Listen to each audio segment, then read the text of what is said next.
I used to tell people I fixed laptops. That wasn't a lie.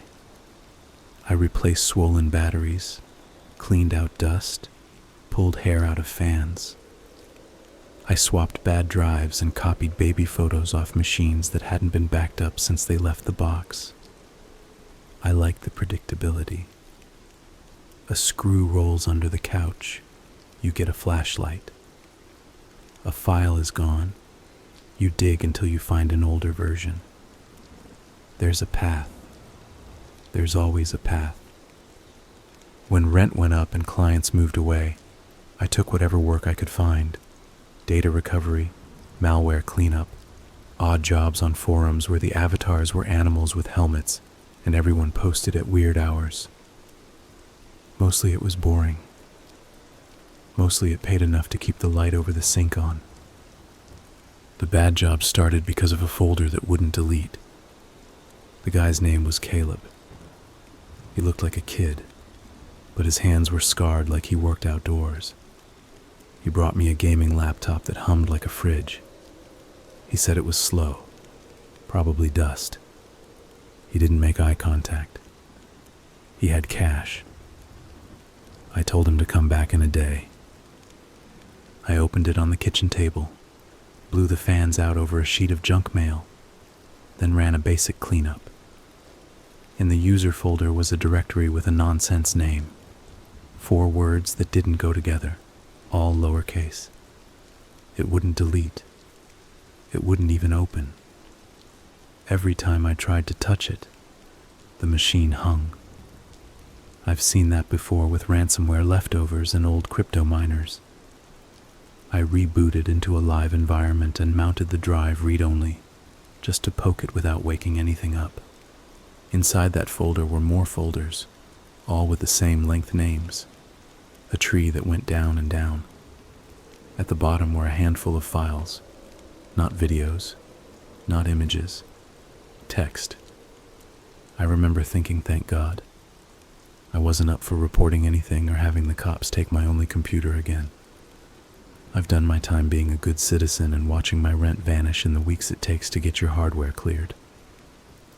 I opened one of the text files. It was short, 10 lines, a list of dates and places. Each line had 2 words at the end. The first line said the name of the park near my old apartment, and the 2 words trash picked. The second line said an address I didn't know and drowned slow. There were other files just like it. Same layout, different dates, different places, the same 2-word endings. Some were simple, teeth counted. Some sounded like jokes that aren't really jokes. Quiet steering, weather checked. One said window unlocked. One said her wrists. I told myself it was a story outline, someone's gross fiction. I told myself that while I disconnected the battery again and took a photo of the path to that folder with my phone, I told myself that while I put the laptop back together and pretended I hadn't seen anything, that it was none of my business, that people write awful things all the time. When I powered it back on, there was a new folder, same shape, same nonsense name. Inside, 1 text file. It had my network name in it. It had my full name. At the bottom, the 2 words said, hands washed. I closed the lid and sat there listening to the fan spin down. I pictured Caleb's face. I tried to remember if his eyes had tracked the room, if he'd looked at my sink, if he'd noticed the sponge with the weird brown patch where I'd burned it. My palms tingled. I stood, turned the radio on too loud, turned it down, turned it off. I kept seeing that phrase. I went back to the machine. The second time I opened the file, it was empty. I rebuilt his OS. I wiped the drive, the way I always do for people who don't know what they're carrying. I kept his photos because it's cruel to toss those without asking. When he came to pick it up, I watched him the whole time. He counted bills twice and made a little joke about, "Don't look at my search history." His voice was light, but I heard the drop at the end, the check for my reaction. I said nothing. He left. That should have been it. But my phone buzzed after midnight. A new email in the burner account I only gave people who made me nervous. No subject. Inside was a single link. It was a .onion address. No message, no signature. Just the link, and at the bottom, a line. "You missed a patch." I didn't click it. I made tea I didn't drink. I told myself I'd delete the whole account in the morning and go back to laptops and toddlers' spills and passwords on sticky notes. But there was a gravity to it. Once you see the outline of something in fog, you can't pretend the shape isn't there. The next day I went to the library to use their machine. No reason really. Habit. I booted their Linux image from a USB stick I keep, kept my head down beside the man sleeping in a coat that smelled like old smoke, and typed the link into the Tor browser. The site was simple, a gray page with 4 links. The titles weren't cute. The first was work orders, the second was fulfillment, the third was supply, the fourth was dead room. I clicked work orders. It was a list. Each item was a set of coordinates, a time window, and a phrase that matched the ones I'd seen in the text files. Trash picked was there. Weather checked was there. The time windows were a day or two in the future. There were prices in a column on the right. They were not the kind of prices you ask for to update a BIOS. They looked like someone bought a used car every time they tied their shoes. I clicked fulfillment. It was a table of dates and a status column that said verified. No names. The coordinates resolved if you clicked them. Little maps popped up with a few street names. Suburbs, industrial parks, gas stations off highways. The same places everyone already knows if they've ever gotten lost and pulled over to breathe. Supply was a page about tools, not weapons, not on the surface.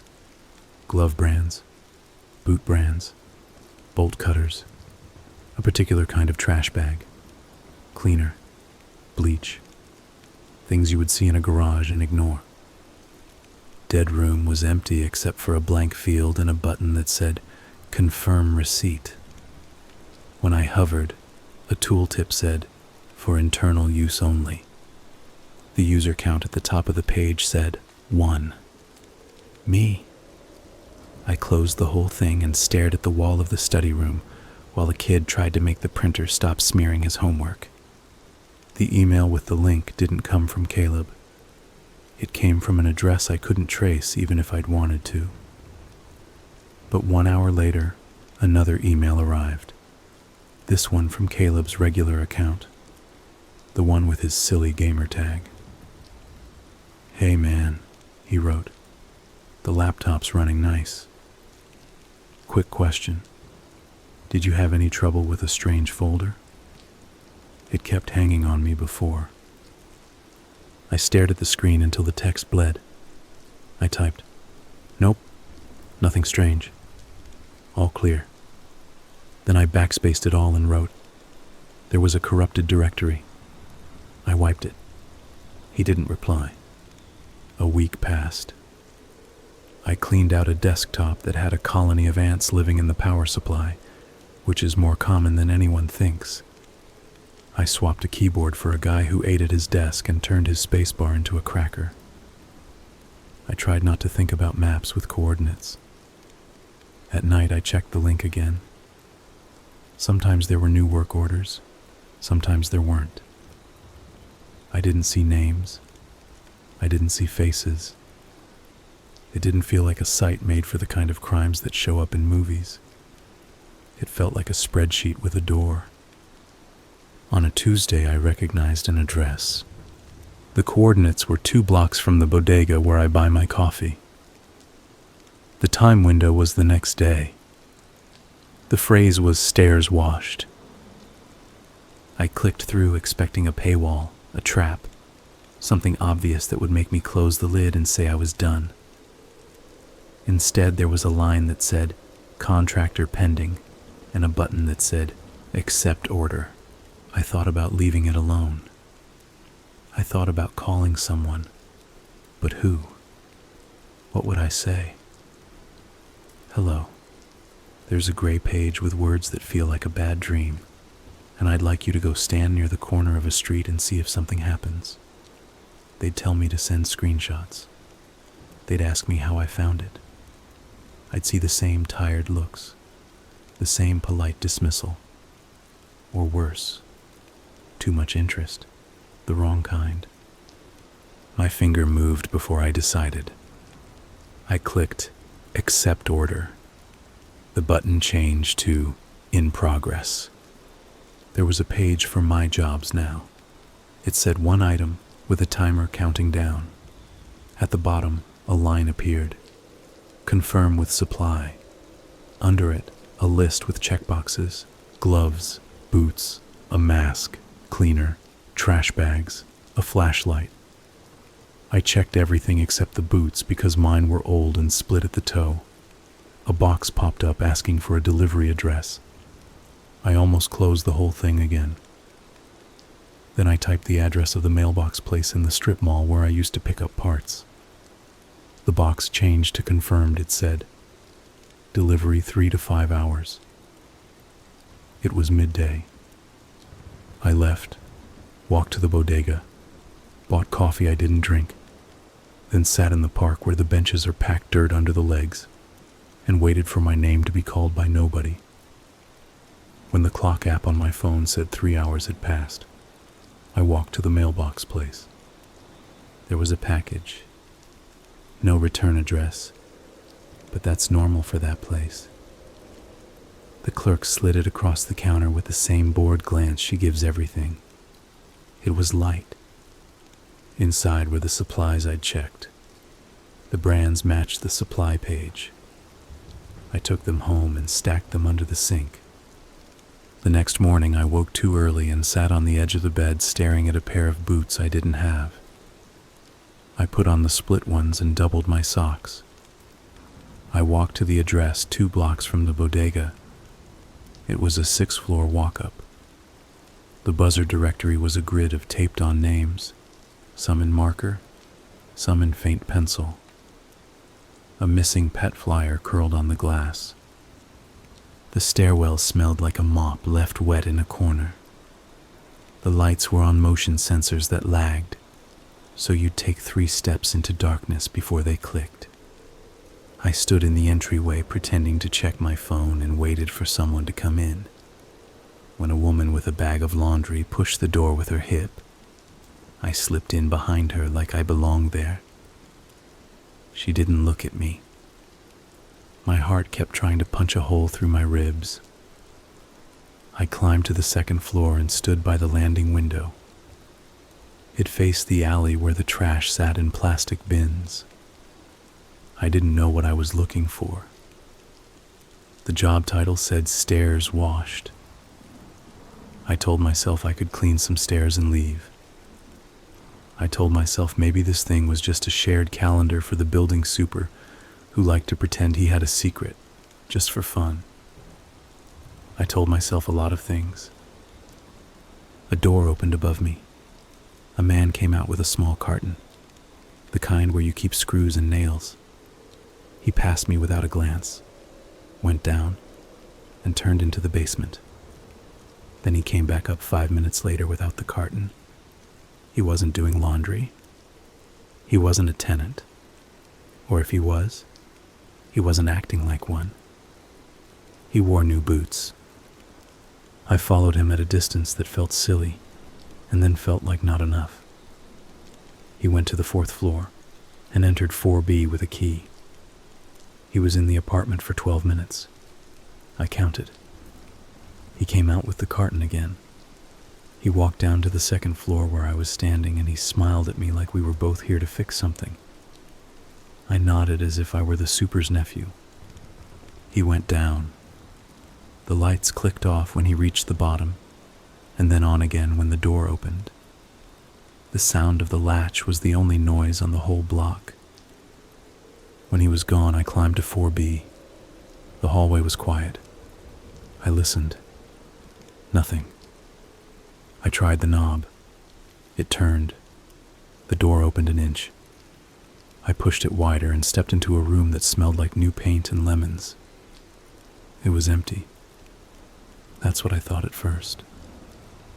A mattress on the floor, a black folding chair, a rug rolled against the wall, and a square cleaned into the dust on the hardwood where something had sat for a long time and wasn't there anymore. I stood in that square, and the shape of the room shifted. It wasn't empty. It was staged. The bathroom door was closed. I knocked once with my knuckles to make the sound of a non-threatening person. No answer. I opened it. The tub was wet. The drain was taped with a piece of breather strip. The faucet shone like it had been polished.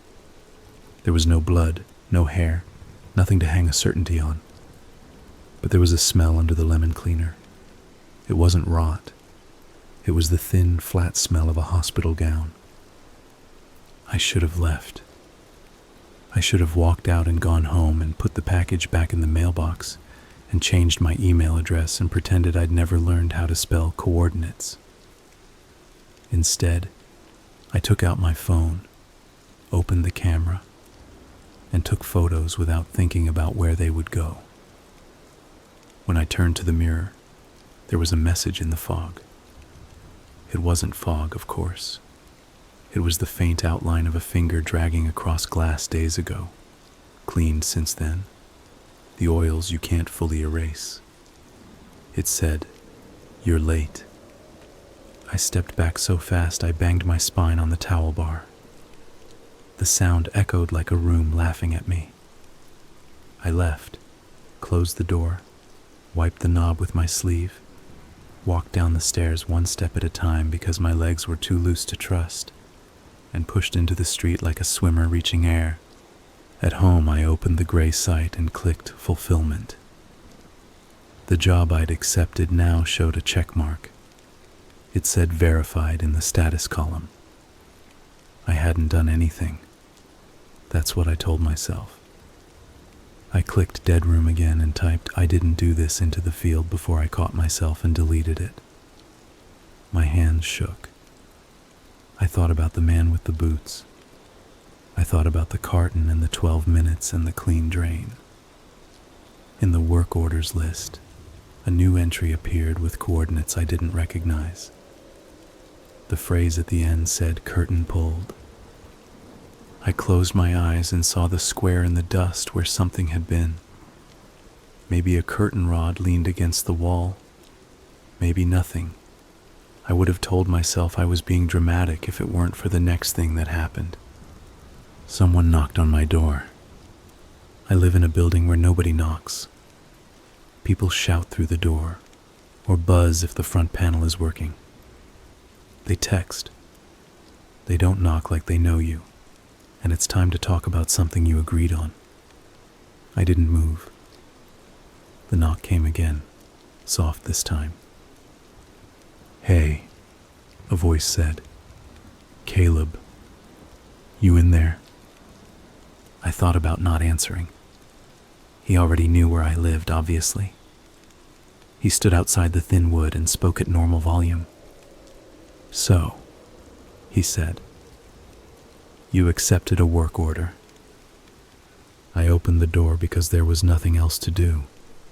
He had the same boy face and the same scarred hands.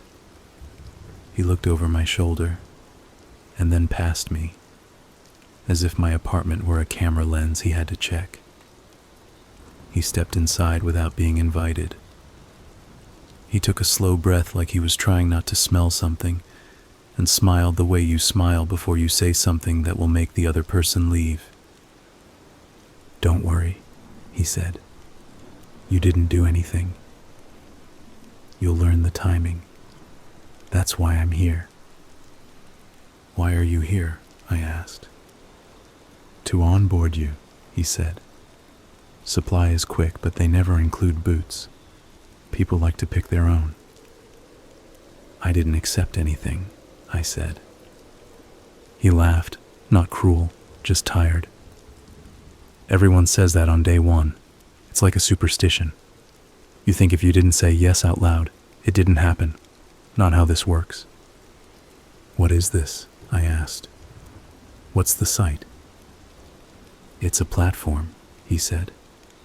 "There's demand, there's supply, there's verification. It's like anything else, with better documentation." "Documentation," I said. "Like those files on your laptop." His smile dropped. "You looked. You left a folder that said my name," I said. "It talked." "Not to you," he said, and for the first time he sounded uncertain. "You shouldn't have seen that." "Then why send me the link?" He considered that. "Because you wiped it," he said. "Because most people would have copied it. You didn't.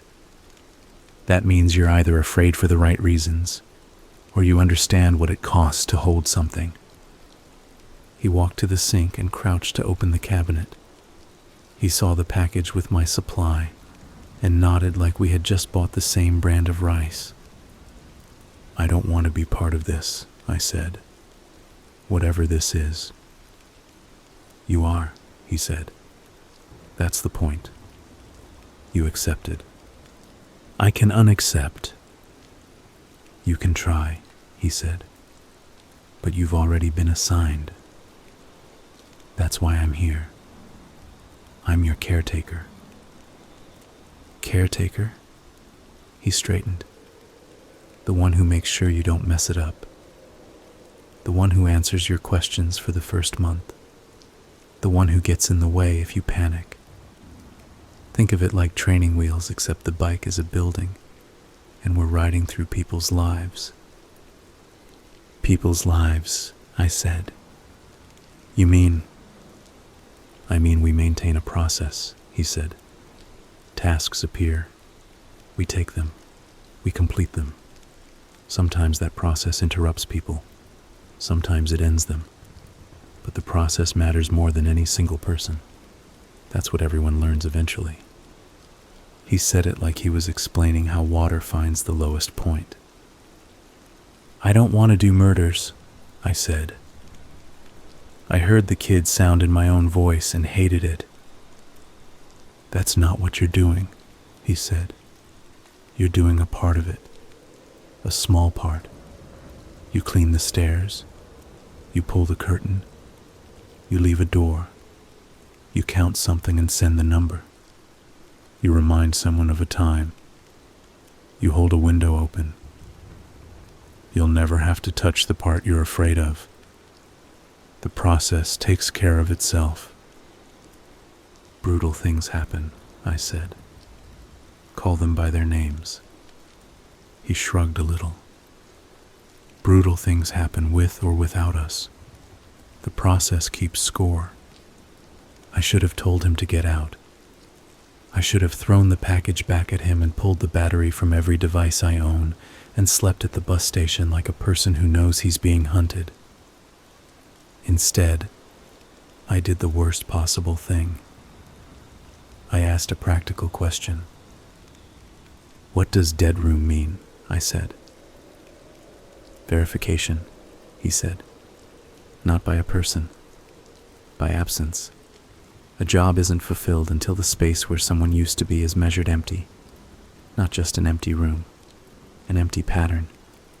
People who don't understand think it's where we keep bodies. It's the opposite." "How do you measure absence?" I asked. "You'll see," he said.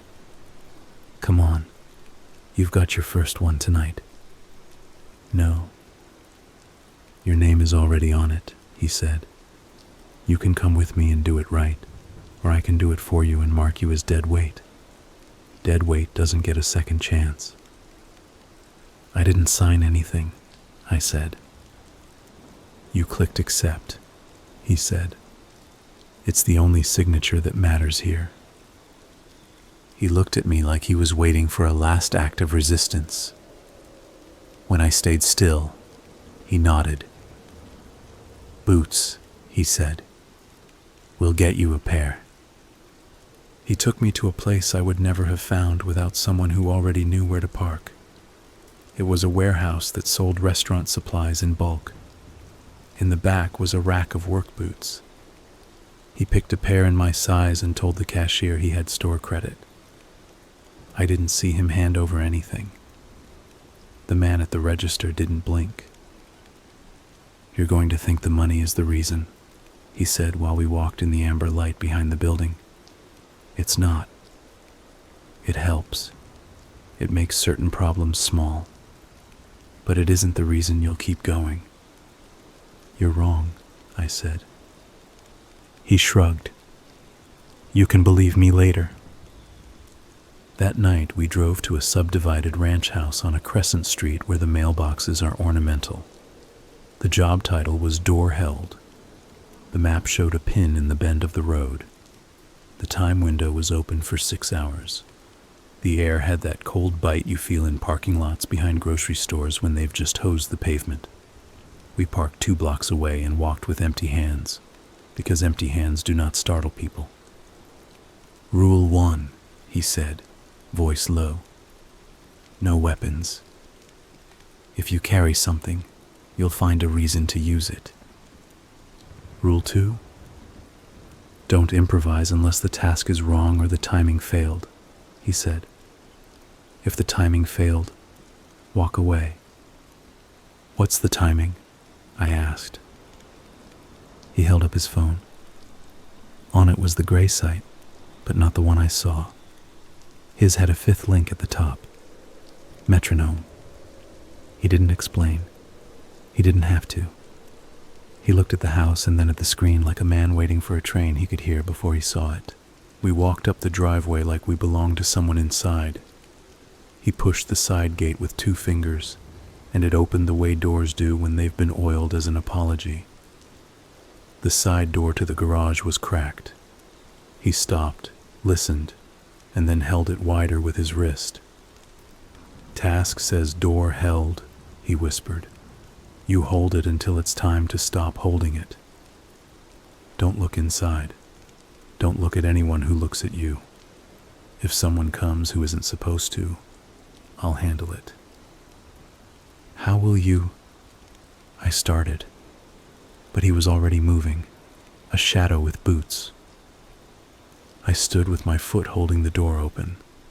The garage smelled like cardboard and old grass. Through the dark, I could make out the outline of a chest freezer and the back ends of 2 cars. There was a sound like a small engine, except it wasn't. It was breath. I stared at the lint in the corner of the threshold and pretended I couldn't hear. When it was over, I didn't see who left. I felt the shift in air when the door on the far side opened. Then a draft. Then the light in the garage flicked off from somewhere else. A car started in the driveway and rolled without headlights down the hill. Caleb touched my shoulder without warning, and the jolt of it almost knocked me into the frame. Let it swing, he said. I stepped back, and the door closed as if my foot had been a wedge in a machine. Verified, he said, looking at his phone. Let's go. I took 2 steps and had to stop to breathe. He waited. In the silence, a dog barked 3 houses away and then gave up. I realized I'd been holding the door for less than 10 minutes. My whole body shook like I'd been out in the cold for hours. You're fine, he said. It is easier if you give yourself a job to think about while it happens. Count the studs in the wall. Try to breathe so your ribs don't make a sound. What was that? I asked. What did I just do? You kept the process moving, he said. Who? He shook his head. No, who? That's not your job. We drove in silence until we reached the highway. My phone pinged. The gray site had a new message in a place I hadn't seen before. It was a pain that appeared only after my first fulfillment. It said, "Welcome to maintenance." Maintenance. I couldn't tell if that was a joke or if the word had been emptied of humor by repetition. "Why me?" I asked. "You saw the folder and you didn't copy it," he said. "You wiped it, and you told me you wiped it. That means you do what the process asks, even when it goes against the small things people want. That makes you good at this." "What if I say no next time?" I said. "You'll say no," he said. "Then you'll say yes. Then you'll say maybe. It'll feel like choice for a while. It always does." In the days after, the jobs were small. That's what he called them. Small. Not because they were harmless, but because they fit between larger moves like bones between joints. Trash picked meant taking a specific bag from a can outside a building and moving it to a different can across the alley. Weather checked meant noting the direction of wind with a cheap ribbon on a stick and tapping the arrow on the screen until it matched. Curtain pulled meant exactly that. In an empty house where a staged room needed to look dark from the street for an hour, while someone else crossed it without being seen. Teeth counted was counting the teeth in a rack of keys left under a mat and texting the number to a field I couldn't see. Not every job connected to what you'd call a murder. Some felt like tests. Some were prepared. Some were almost kind. A window propped for an old woman whose son locked her out. A car moved a foot so a delivery truck could back in. The site didn't care about the moral weight. It cared about time. What I learned quickly was that the phrase brutal murder sounds like a peak, like one terrible mountain you climb, look down from, and then descend. That's wrong. It's not a peak. It's a weather system. It rolls over everything, and you either build houses strong enough to survive it, or you pretend it isn't the weather, and you get wet and cold, and wonder why you keep getting sick. The first time I saw a body I wasn't supposed to, it was by accident. Our job was stairs washed, again, that phrase, at a different building. This one with marble steps and a glass door that needed a code. Caleb had the code. He had a lot of codes. We went in like we were hired by the management company. He handed me a bucket with nothing in it, and a mop with a clean head to sell the roll if anyone came in. He told me to start at the top and work down. He said he'd be back in 20 minutes. The idea is to make noise that sounds like cleaning. The idea is to be a visible answer to a question nobody asked. At the 4th floor landing, a door was open. Not wide, just enough to make a strip of light across the hall. I kept my eyes on the stairs, one step at a time, the way he taught me. But the light moved like a hand. I told myself it was a TV. Then I heard the sound of something heavy being moved over tile.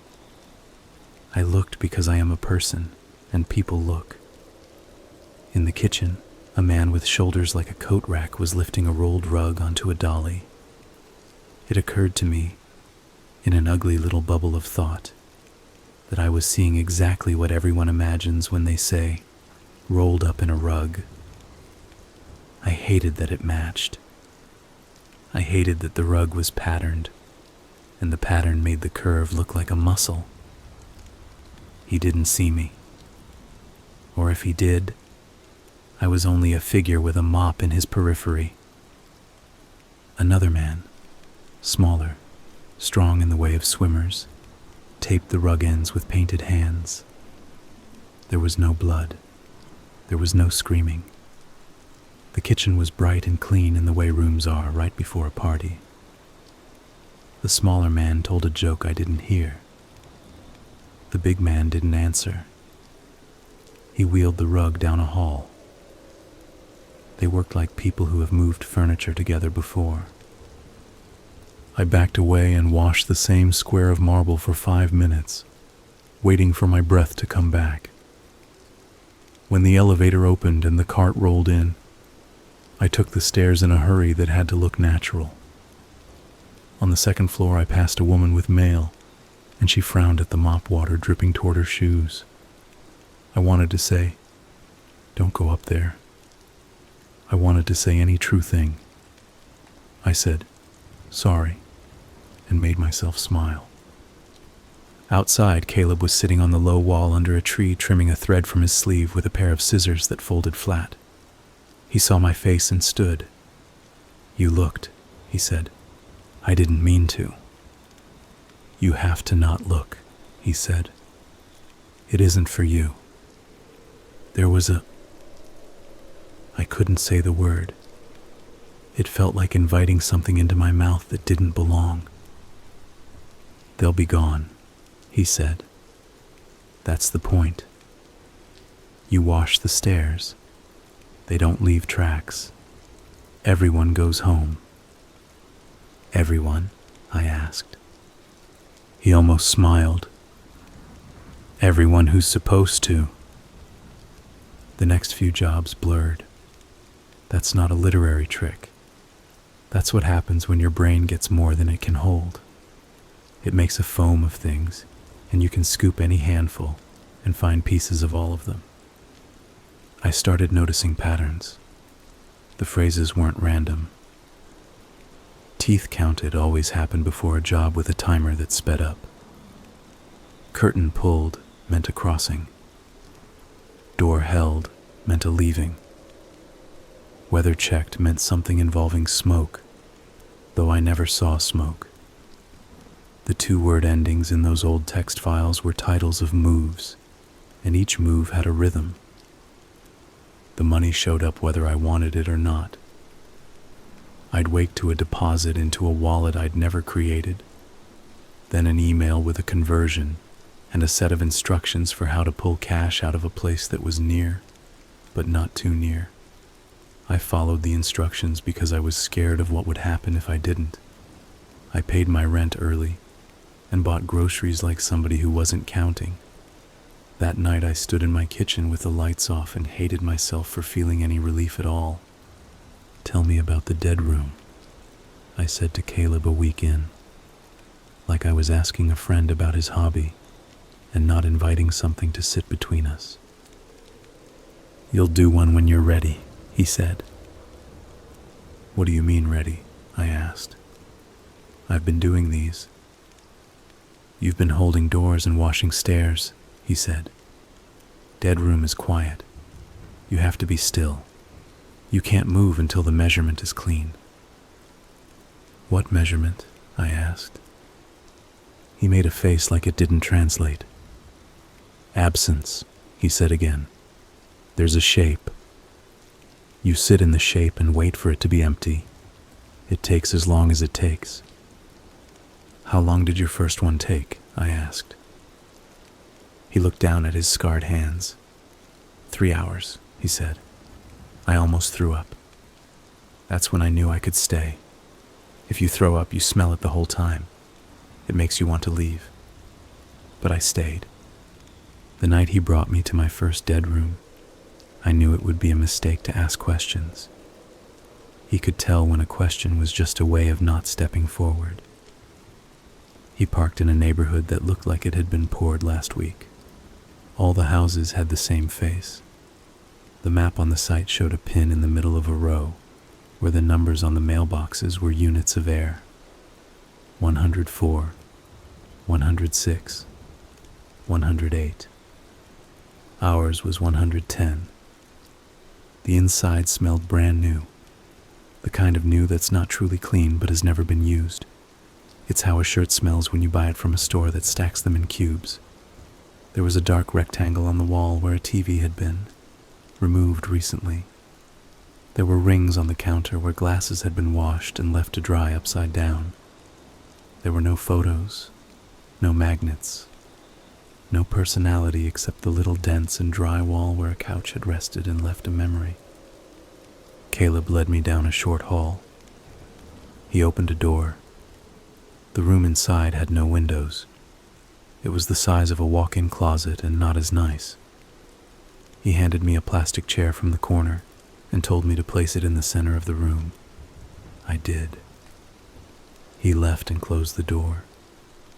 The light flicked off. I reached for the switch and found only smooth wall.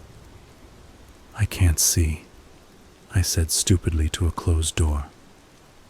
"Sit," he said, his voice close and then not. "Don't move. If you move, we start over." "How will I know when it's done?" I asked. "You'll know," he said. "If you don't know, you're not ready." I sat. The chair was cheap and loose under me. I tried to count breaths. At first, the darkness was just darkness. Then it got thick. I don't mean that in a poetic way. It felt like the room was filling with something. I thought about air molecules, about how many of them are in a breath, about the weight of nitrogen and the taste of dust. I thought about sound waves and why some rooms hold them longer.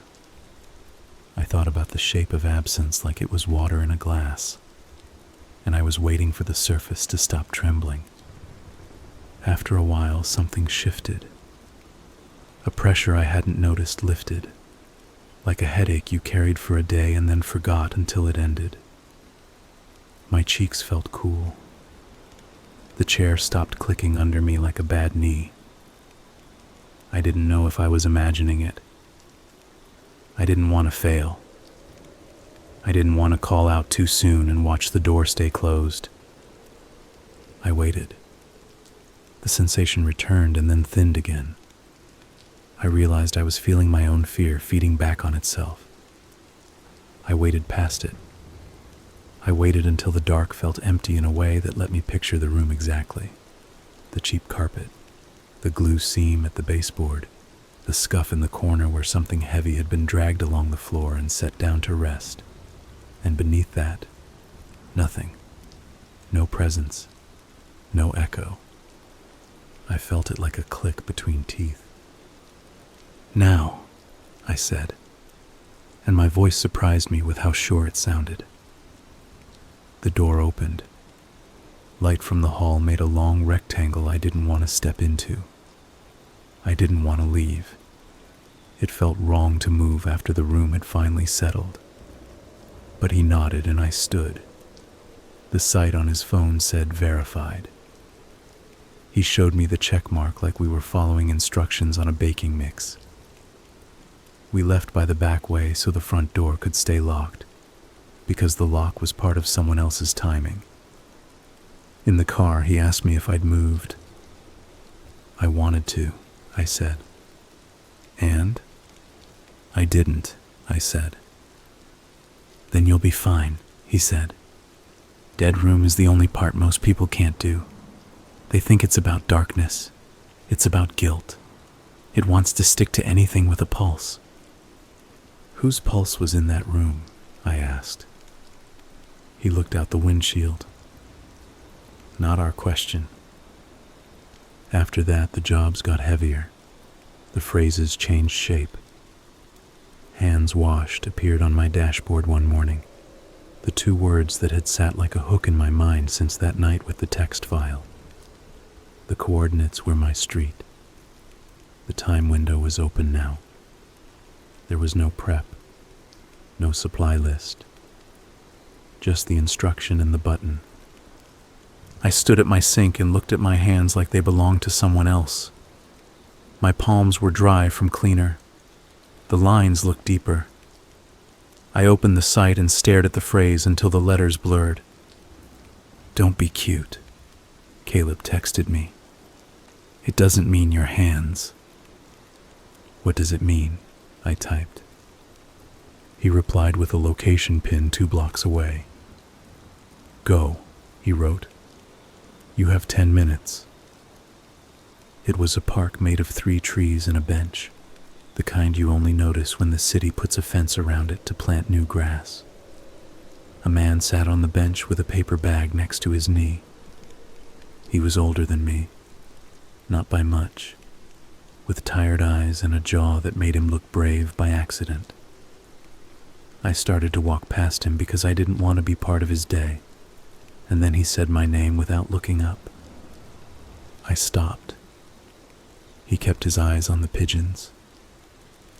"Hands washed," he said, like an answer to a question I hadn't asked. He pointed at the bag. "Take it," he said. "Throw it away on your way home. Not here, somewhere else. That's all you're doing today." "What's in the bag?" I asked. He coughed a laugh that held no joy. "Parts of things that mean something to someone. Move them to a place where no one will look. Hands washed." "I don't want." "Want doesn't change the task," he said. "We say hands washed because it isn't the act that matters. It's the distance. You'll tell yourself it's garbage. It will be. That's the truth and not the truth." I picked up the bag. It was heavier than food. It was heavier than paperwork. It was the weight of something you can't unknot. The pigeons moved as a group to give me space. "What happens if I don't?" I asked. "You'll keep the bag," he said, "and the bag will keep you." I walked. I didn't look inside. I didn't smell anything I could put words to. I dropped it in a can behind a grocery store where the pickup is infrequent, and the summer makes everything pour together. I didn't feel better. I didn't feel worse. I went home and washed the skin off my hands and watched the water make a film in the basin.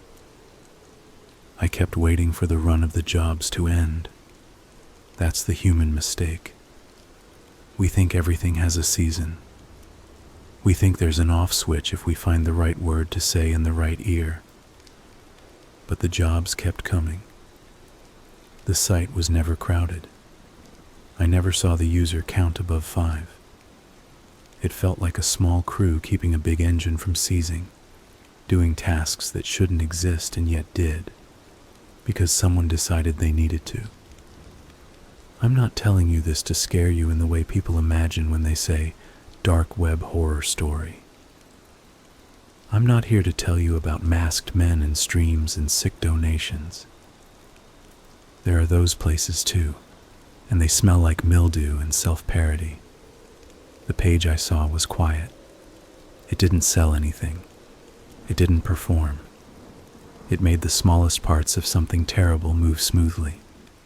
It made the terrible feel like weather. The night it stopped feeling like weather was the night I recognized a name on a buzzer panel. We'd driven across town to a building that used to be a warehouse and now pretended to be luxury. The job was window unlocked. Simple. It meant someone else needed to open it from the outside later. It meant a lock had to be left at the wrong angle for an hour. It meant we had 5 minutes inside to make a small change and then leave without being noticed. We stood at the glass door like delivery people waiting for someone to hold it. The directory listed names in a clean font, the same shape repeated in different orders. In the middle was S. Curlin. I read it twice before the meaning landed. That was my ex's last name. Her first initial matched. The floor number matched where she said she'd moved, months ago, when we still texted sometimes and sent each other photos of dogs that looked like celebrities. "No," I said without meaning to. "What?" Caleb asked. "I know someone here," I said. The phrase "window unlocked" flashed in my head and then dissolved into a dozen ugly guesses. "We're leaving," I said. He watched me closely. We don't pick targets, he said. You know that. I'm not opening a window for something that ends her, I said. My voice shook hard enough that I felt it in my teeth. He considered. You're thinking like a hero, he said, not unkindly. Heroes get people killed. I'll get her out, I said. I'll text her. We'll go for coffee. We'll be gone long enough for whatever this is to pass. I won't let this be about her. It isn't about her, he said. That's the point. I pulled out my phone. My hands wanted to shake. It took everything to make my fingers move like they were just thumbs writing about something normal. I typed, "Hey, weird question. Are you home? I'm nearby. Want to say hi?" I stared at the screen and felt very old. The dots appeared, disappeared, came back. "Hey," she wrote. "Not home. At my sister's. You okay?" I stared at that "not home," like a rope lowering from a dark ceiling. I swallowed. "Yeah," I wrote. "Just thought of you. Tell your sister hi." I put the phone away. A man coming in with a bike bumped the door with his hip, and we slipped inside behind him the way we always do. At her floor, I didn't look at the door with her number. I looked at the 1-2 down. We were headed there. It wasn't her. It didn't matter. It mattered anyway. My chest felt tight in a way that had nothing to do with stairs. The window we were supposed to unlock was stiff. The latch had been painted over sloppily. I used the edge of a card and a small push with the heel of my hand to make it sit just shy of catching. Caleb nodded. We left. In the stairwell, I leaned against the rail until the motion sensor turned the light off on us. "You can't do this to me," I said, to him or to the sight or to whatever pattern was painting our days. "It already did," he said. On the street, an ambulance went by without a siren. The lights made everyone's faces look like they were underwater. I wanted to smash every phone on the block and drive every car into a river. I wanted to pin the weather to the ground and ask it to stop moving for 1 hour. I kept walking. The job after that was the one that split my life into before and after. The phrase was quiet steering. The coordinates were a warehouse by the river. The time window was a tight square in the middle of the night. The supply list was longer than I'd ever seen. It wanted a roll of thin wire, a set of tape labels, a cheap jacket 1 size too big, a cap with no logo, a disposable phone, a marker. "Why the jacket?" I asked. "So you don't look like yourself," he said. "Who am I supposed to look like?" I asked. "Like anyone," he said. "Like everyone." We parked in a lot full of trucks that slept with their eyes open. The air smelled like old wheat and diesel. The building's side door had a keypad. He covered the numbers with his hand as he typed, and it felt absurd to care about a camera that wasn't there, when everything else that was happening didn't care about cameras at all. Inside, the warehouse was a maze of shelves with blue tape on the floor to tell workers where to stand. It should have been full of busy people with labels and jokes about coffee. It was empty. We walked in silence to an office at the back. The door was locked. He slid a key I didn't know he had into the knob and turned it like he was opening a laundry room. On the desk was a stack of paper, a clipboard with a list of shipping numbers, a photo of a dog in a frame.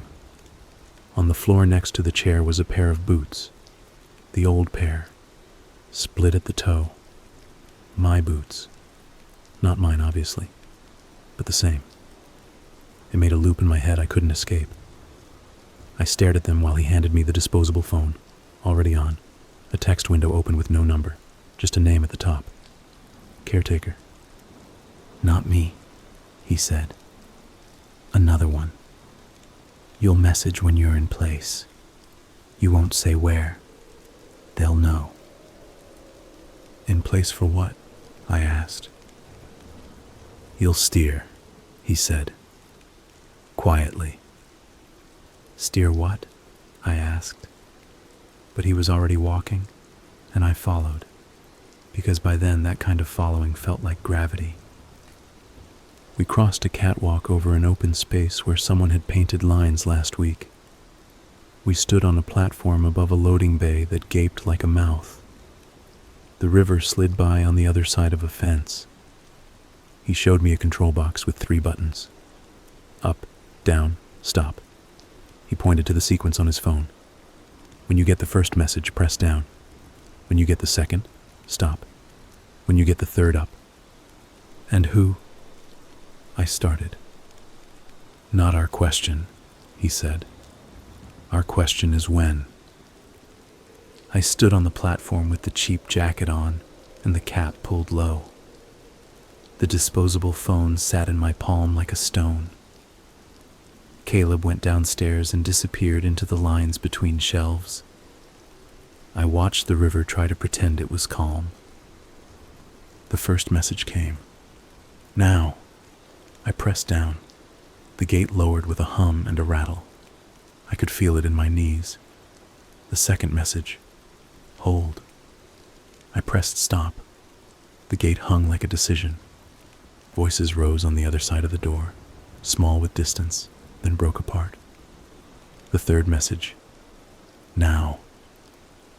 I pressed up. The gate rose. The space beyond was full of night. Someone ran. Something made a sound like a chair breaking and then not. I stared at the empty platform and waited for the fourth message that never came. When the phone finally buzzed, it was only one word. Verified. I let out a breath I'd been holding for a year. My eyes felt dry. My mouth tasted like copper. The hum of the gate stayed in my bones after we left, like I could still feel the motor through the rail. In the car, neither of us spoke for a long time. He drove with both hands on the wheel like a law-abiding poster. My old boots sat in the back next to a box of supplies we hadn't used. What if I don't want to do this anymore? I said finally, staring at a billboard I couldn't read. You will, he said, until you don't. Then you'll do one last thing you'll tell yourself is the last thing. It won't be. Then one night something will pull you in a different direction and you'll think you got away. Maybe you did. Maybe you didn't. The process doesn't chase. It doesn't have to. Has anyone ever left? I asked. He thought about it. People die, he said. People move. People change names. Does that count as leaving? What about you? I asked. I'm still here, he said. He sounded surprised. The morning after the warehouse, I woke to a message on my real phone. Not the disposable, not the gray site. It was from a number I didn't know. It had one attachment, a photo of my kitchen sink. The angle was wrong for me to have taken it. The sponge was in the shape it's in when I leave in a hurry. The light over the sink was off. The caption said, "Nice boots." I checked under the sink. The supplies were there. The boots were there. The package was there. Everything looked right. The photo kept being wrong. I texted Caleb. Someone was in my place. He answered, "We were always in your place." Stop speaking like that, I wrote. I need real sentences. He didn't reply. That day, the gray site changed. The work orders list went blank for 10 seconds I count as a lifetime. Then lines started to populate one by one, like teeth in a smile. The coordinates were everywhere, not just my city, not just places I recognized, places with letters that look like weather reports, places with names that fit in the mouth like stones. The user count went from 3 to 5 to 2 to 1 mine. Then it blinked and said 0 and still showed me the jobs. A new phrase appeared at the top of the page. It said simply, Maintenance Audit. The button under it said, Begin. I didn't click it. I closed the laptop. I left my apartment and sat on the front steps like a man who has been thrown out. The air felt sharp. Across the street, a kid on a scooter tried to hop a crack in the sidewalk and fell, and then got up and laughed like falling had been a joke he told himself. I watched him touch his knee to see if it was bleeding. I tried to remember the last time I'd checked a hurt like that. Not to see how bad it was, but to see if it existed. When I went back inside, the message with the photo of my sink had been deleted. I didn't do it. The thread was gone as if it had never been sent. My call log didn't show the number. The gray site loaded with no delay. The audit button pulsed softly. I clicked it. The page that opened wasn't gray. It was white and blank except for a cursor in a field that waited for my words. At the top was a single instruction. Describe one task you believe you should not have done. Be specific. I stared until my eyes hurt. The temptation was to type something small. Trash picked, maybe. The bag with the weight I can still feel. But the page didn't want small. It wanted the thing that had split me. I typed. I unlocked a window on a floor where someone I love lives. I hit send. The page thought in a way I felt in the nerves in my hands. Then a new field appeared. Describe the person, it said.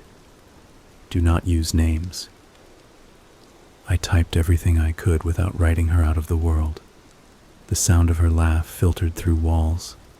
The way she clips her nails short when she's anxious. The way she turns cups upside down on the counter to dry instead of using a rack. The way she always leaves one light burning in the hall so the night has a place to go. I stopped when I felt like the page knew more than I did. The next instruction was a sentence that made me stand up without meaning to. If she were not in that apartment, it said, right where she would be. I thought of the text that night. At my sister's. I typed it. The page didn't accept it. It flashed a thin red line under the words like a teacher grading a test. If she were not in that apartment, it repeated, right where she would be. I stared at the screen until the answer forced itself out of me. I wrote, with me. The page sat with that a while. Then it said, you will have one chance to move something that is not yours. Do not choose wrong. My phone buzzed with a map pin, not from the gray site, from the number that had sent me the sink. It showed a storage facility on the edge of town where the units have roll-up doors and the hall lights stay on during storms. The message said, bring nothing. Leave only what you find. I grabbed the boots from under the sink and stopped. The instruction said, bring nothing. I left them. I put on sneakers with soft soles that wouldn't echo. I took the train. I didn't tell Caleb. I didn't tell anyone. The world stayed unnaturally ordinary all the way there. The unit was already open a crack. Inside was a room with shelves on one wall and a table in the center. On the table were 3 bags. 2 were the kind you buy at a hardware store when you need to carry tile. The third was a backpack like a student's. A label next to each said, Move me. Handwritten in a neat, blocky print I didn't recognize. The labels were the same tape I'd used on a job 2 nights ago, but the marker stroke was different. I don't know why details like that stand out when you're afraid, but they do. Each bag was heavy. The 2 identical ones had the weight of things you shouldn't carry alone. The backpack was lighter, but only by a little. There was another sign on the wall that said, "You may move 1 bag. You may not open the bags. You may not return under it," in smaller print. Hands washed. I stood and tried to listen. I don't know what I expected to hear. The storage facility hummed with the constant quiet that lives in cheap buildings. A transformer, a fan, the sound the air makes when someone else breathes in the next room. I said her name, though the instructions had told me not to use names. It sounded like a mistake. It sounded like a key that doesn't turn. I went to the first bag and lifted an inch. I went to the second and did the same. I went to the backpack and picked it up by the strap and held it. It was uncomfortably warm, like it had been near a machine, or like someone else had been holding it just before me. I swallowed. The way the weight rested against my hip felt familiar in a way I couldn't stand. I wanted to open it so badly that my hands forgot how not to. "Move 1, the sign said. "Do not choose wrong." I took the backpack. I left the other 2 on the table like I was abandoning people in a storm. I didn't close the unit behind me. The daylight looked wrong after the fluorescent hum. I got as far as the street in front of the facility before I realized I didn't know where I was moving it to. I looked at my phone. A new pin. A bridge over the river. Not the one by the warehouse. The footpath under it where kids smoke and tag and the wind smells like rust. I walked there. The backpack grew heavier. The strap bit into my shoulder. I wanted him there with me, Caleb, so I could be angry at him instead of the air. I wanted anyone to stop me and ask what I was carrying so I could say, "I don't know," and be believed. No one looked. The city kept its head down and pretended everything that wasn't its own plan was weather. Under the bridge, a sheet of plywood leaned against the support with a hole cut in it. At the hole, a piece of rope hung down like a handle. A simple sign was tacked to the wood. "Leave it." I wanted to shake the universe by the shoulders. I wanted to scream. I set the backpack down. I slid it into the hole. It disappeared in the way things disappear when another, bigger process knows how to absorb them. I stood under the bridge until the wind made my eyes water and the skin at the back of my neck hurt like a stripe. I went home on a train where everyone's faces were tired in small, particular ways. In my apartment, the light over the sink had been left on. I didn't remember leaving it. On the counter, a single line in marker had been drawn on a piece of tape. It said, "Verified." I peeled the tape off and stuck it to the inside of the cabinet door, where it couldn't surprise me again. I sat at the table where I fix laptops and tried to think about screws and dust, things that have a shape and give up their secrets when you touch them right. My phone buzzed. A message from her. "Hey," she wrote. "Weird question. Did you come by my place?" The window was weird today. Probably nothing. I stared at the words until the screen dimmed. I typed, "No." I typed, "No." Probably the painter. I erased it.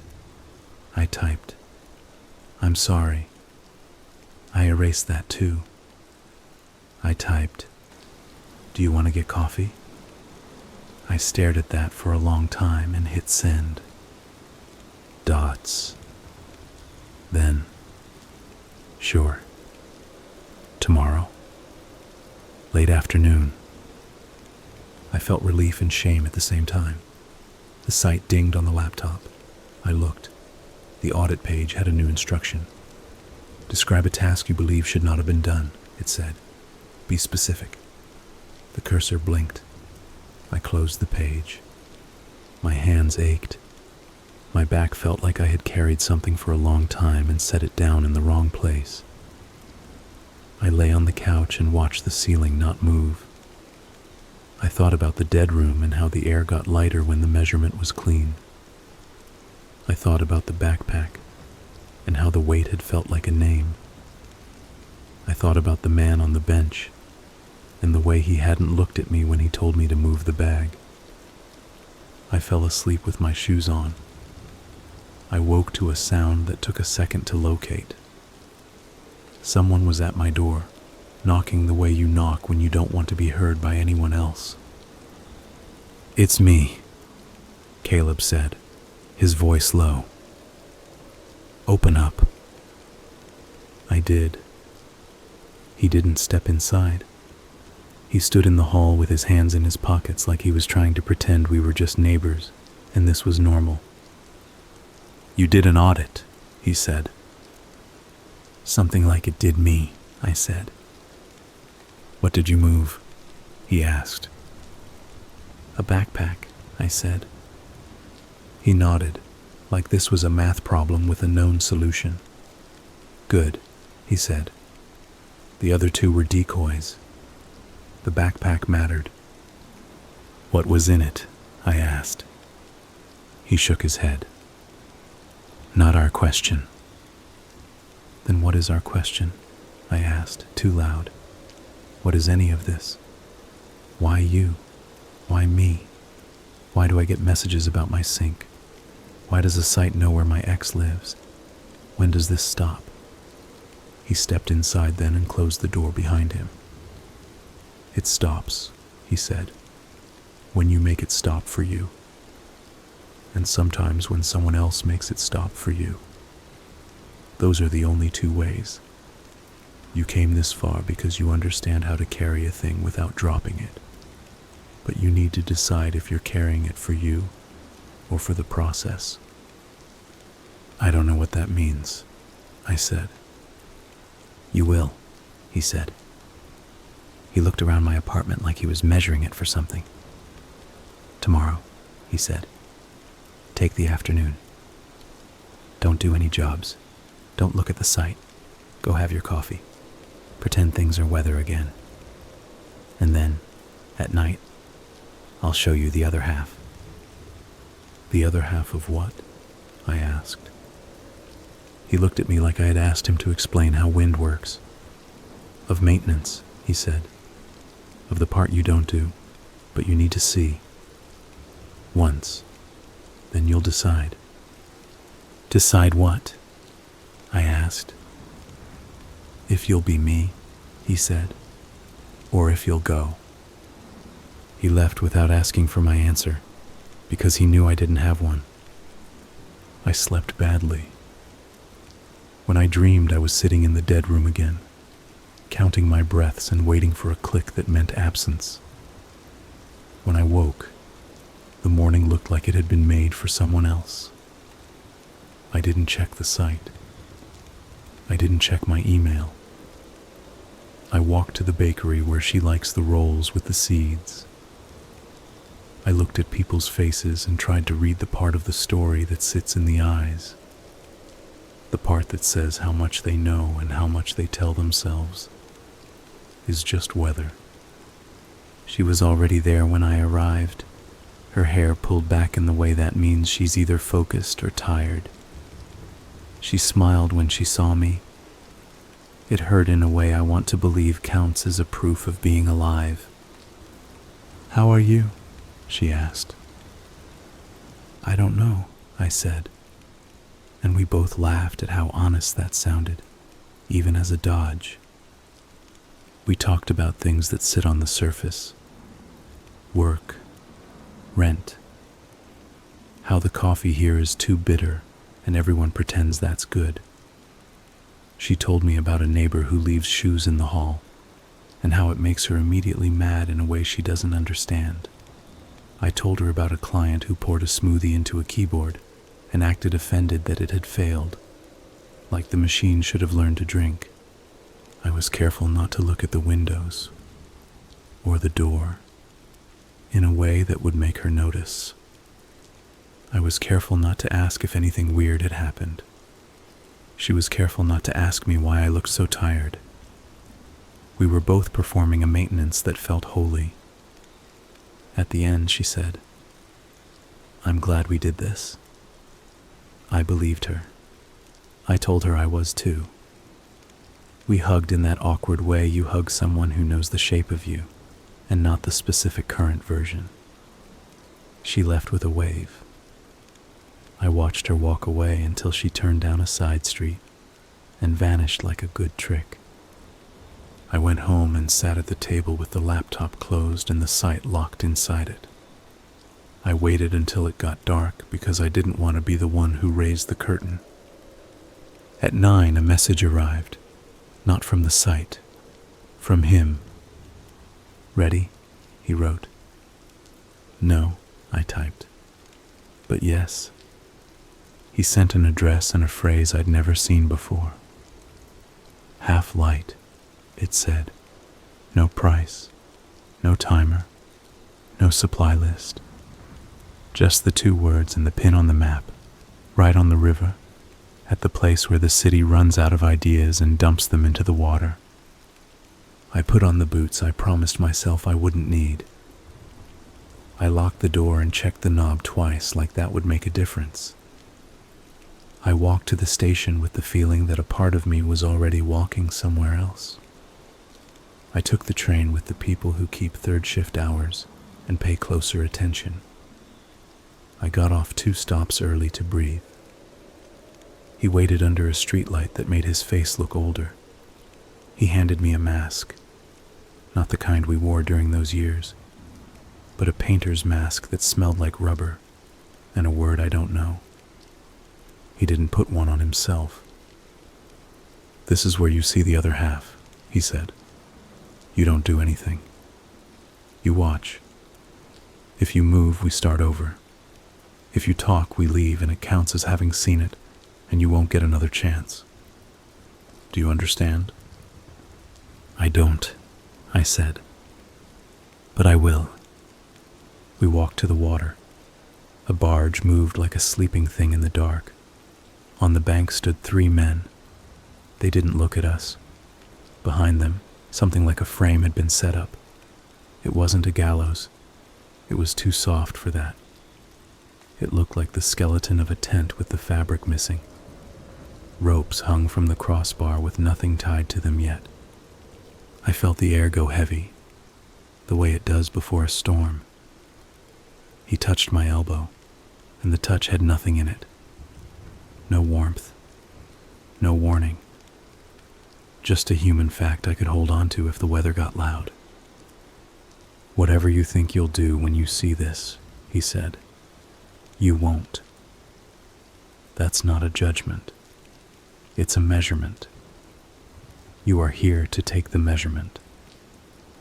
I started to ask what that meant and stopped. The 3 men moved with purpose. One stood with his back to us, broad and careful. Another carried a bag I recognized, the hardware store kind that holds tile. The third held a small case that looked like it belonged to a musician. They worked in silence. They built something that didn't belong outside, and yet it did. The ropes weren't for hanging. They were for lifting. The case held a device I didn't recognize, and I don't need to name it here, because naming it would make you think you understood, and you wouldn't. The bag held weight distributed into smaller weights, arranged in a pattern that made the whole thing stable when it shouldn't have been. I watched like he told me to. I didn't move. I didn't speak. I took the measurement I had been told to take. How long it takes to turn a person into a part of a process, and then into absence. It wasn't quick. It wasn't slow. It took exactly as long as it took for the river to forget what passed over it. When it was done, no one clapped. The men packed their tools like carpenters at the end of a job. The frame came down. The ropes went coiled into a bin. The device went into the case. The bag looked lighter, then empty, then not there. No bodies, no gore, no trophies, no stream. Only the air that felt better after an argument ends. We walked away without looking back. He didn't ask me what I saw. He didn't ask me what I felt. He didn't need to. At the corner where the train stairs go underground, he stopped. "This is the other half," he said. "You never touch it. You know it's there. You hear it through the wall. You keep the doors open and the stairs clean and the windows ready, and you don't carry more than you can carry without lying about it. Can you do that?" "I don't know," I said. "You will," he said. We stood there, two men not shaking hands. He looked like I felt, exhausted in a way that lives in the sinew. He put his hand on my shoulder once, quick. "Tomorrow," he said, "you'll get a phrase you haven't seen. It will be the pivot. After that, you'll be me, or you'll be gone." "What's the phrase?" I asked. He smiled in a way that held no humor and no cruelty. "Half light," he said, "but with a name." He walked away along the river without checking if I followed. I didn't. I went down into the station and waited on the platform that smelled like metal and old wind. I stared at the dark mouth of the tunnel until the headlights showed. And then I stared through the window at my own reflection the whole way home. I didn't sleep. I sat in the chair from the dead room at my own table and waited for the air to change. When the morning came, it felt like it had watched me make a choice and hadn't decided if it respected me. The site loaded without being asked. The work orders list was empty. The fulfillment page blinked its steady check marks. The supply page pretended nothing had been used. The dead room link pulsed once and then settled. At the top of the page, new text appeared next to metronome. It wasn't a link.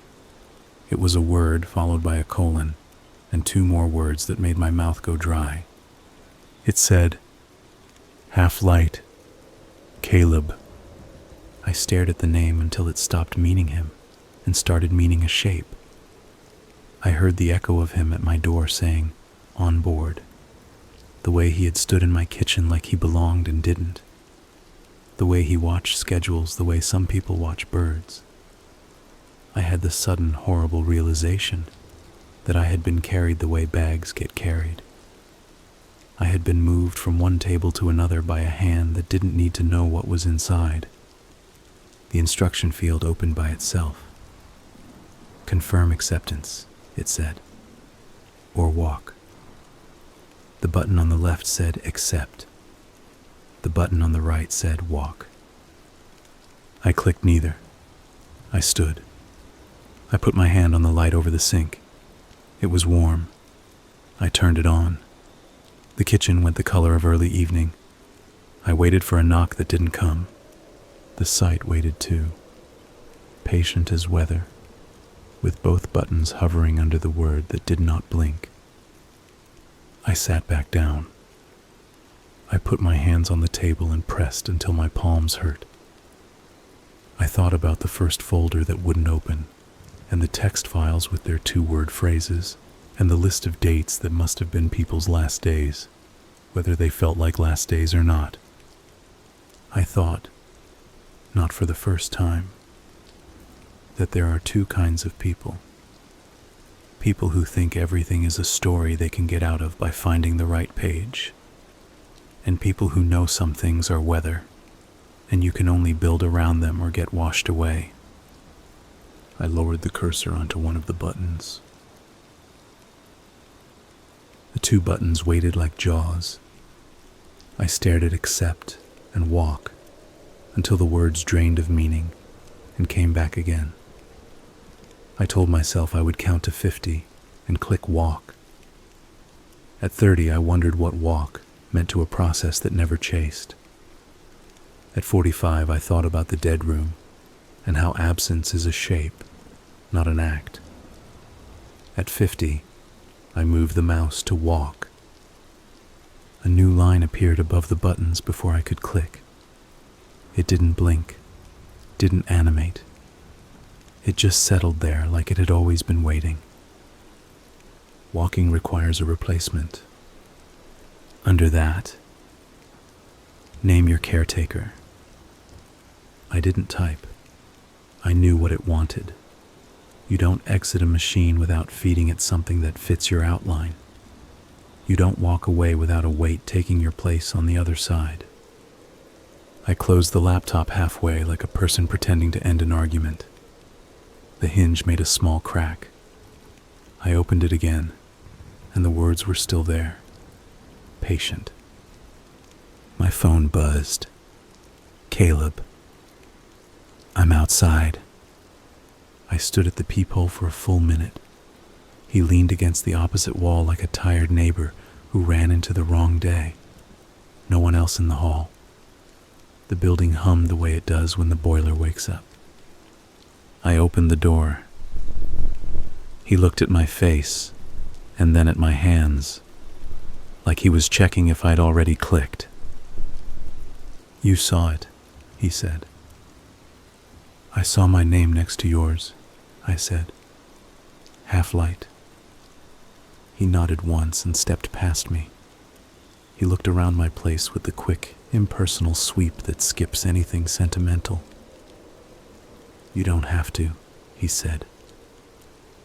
Does that sentence mean anything? I asked.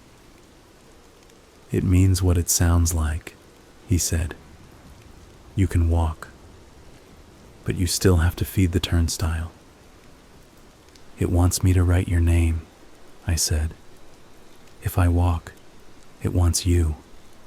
That's the joke. It isn't a joke, he said. It's the audit. If you're out, I'm done. If you stay, I step back. It's not punishment. It's weight distribution. Don't make it pretty, I said. He shrugged. Nothing here is pretty. You knew this was coming, I said. Everyone does, he said. From the first time you accept a thing that changes someone's last hour, there's a ledger that balances when it wants to. Why didn't you tell me? I asked. He raised his eyebrows. Would you have stayed if I said, "Welcome to maintenance. One day you'll be asked to level me out"? I didn't answer. He walked to the counter, looked at the tape I'd stuck inside the cabinet door that said verified, and shut it with 2 fingers, like he was giving a small animal a rest. You have until dark, he said. Then the timing picks for you. Half-light with a name, I said. Do I get to choose where? You get to choose how much you look, he said. Where is fixed? How is a little flexible? That's how the process pretends to be kind. I put water on the stove because I didn't know what else to do, and boiled it, because that's what your hands do when your head is static. He watched me stir tea I wouldn't drink. When I set the mug down, he set his palm on the counter and said, If I'm the one on the page, it's because I wrote myself there a long time ago. Don't make it about morality. It's math. You talk about people like Waits and Gates, I said. Does that help? It helps it be doable, he said. We sat in silence until the light in the window started to thin. He stood. "I'll be by the river," he said, "where you last saw the other half. If you come, you come. If you walk, then write a name. It doesn't have to be mine, but it has to be someone who knows how to carry it." "Do you have a different name in mind?" I asked. "Is that why you were outside already?" "No," he said. He stood in the doorway. "But I have a request." "Say it." "If it's me," he said, "measure the room. Don't let someone else do it. Sit with it until it goes empty. Don't leave me to a stranger's measurement." I didn't say yes. I didn't say anything. He left. The door clicked in a way that sounded final, only because I wanted it to. I looked at the laptop. I looked at the tea. I looked at my boots under the sink, sitting there like parts of a person I kept ready in case the world asked for a piece. I walked. Not to the river. I walked the long, dumb loop you walk when you've spent too much time inside your own skull. I passed the bodega where the owner keeps the bell muted because the sound makes his eye twitch. I passed the bus stop with the old man who always wears a tie and talks to whoever sits too close about ferry schedules from a year that doesn't exist. I passed my ex's street by accident and kept going because turning around would make me visible to myself. At some point, the walk became a line toward the water. I could pretend otherwise. But why? My feet knew the map even if I didn't admit it. The sky in that direction had the color it gets when the river throws the light back with a film on it. I followed it the way you follow a smell and a memory at the same time. He was where he said he'd be. Not dramatic. Not posed. Just standing with his hands in his coat pockets, looking at the current like it owed him a favor. I wanted to tell him to leave. I wanted to tell him to run. I wanted to tell him we were both done, that I'd type a different name, that I'd hold a different door, that I'd wash every stair in the city to pay off some debt we never agreed to. I wanted to say a lot of things that would have made me feel large for 10 seconds and small for the rest of my life. He saved me from any of that by speaking first. "You're here," he said. Not a question. "I'm here," I said. "Then we do the job," he said, and the job had already begun, because the phrase on my screen had become a shape in the world, and the shape drew lines across the ground we were standing on. There were no men with frames this time, no ropes, no device. There were 2 people sitting on a low wall a dozen yards away, faces to the river, and one of them laughed at something on a phone, and the sound made the air feel too thin. They didn't look at us. They didn't exist for what we were about to do, and we didn't exist for them. Caleb walked to the edge of the bank where the stones make a slope you're not supposed to climb because they slide under you. He took off his coat. He folded it and set it on a rock like someone who expects to pick it up in 5 minutes. He didn't look at me. "This isn't dramatic," he said. "It's practical." "You could leave," I said. "You could get in a car and drive until the water tastes different. The ledger would still find me," he said, "or it would attach to you and make you worse. We both know that. Don't argue with math." He took off his boots.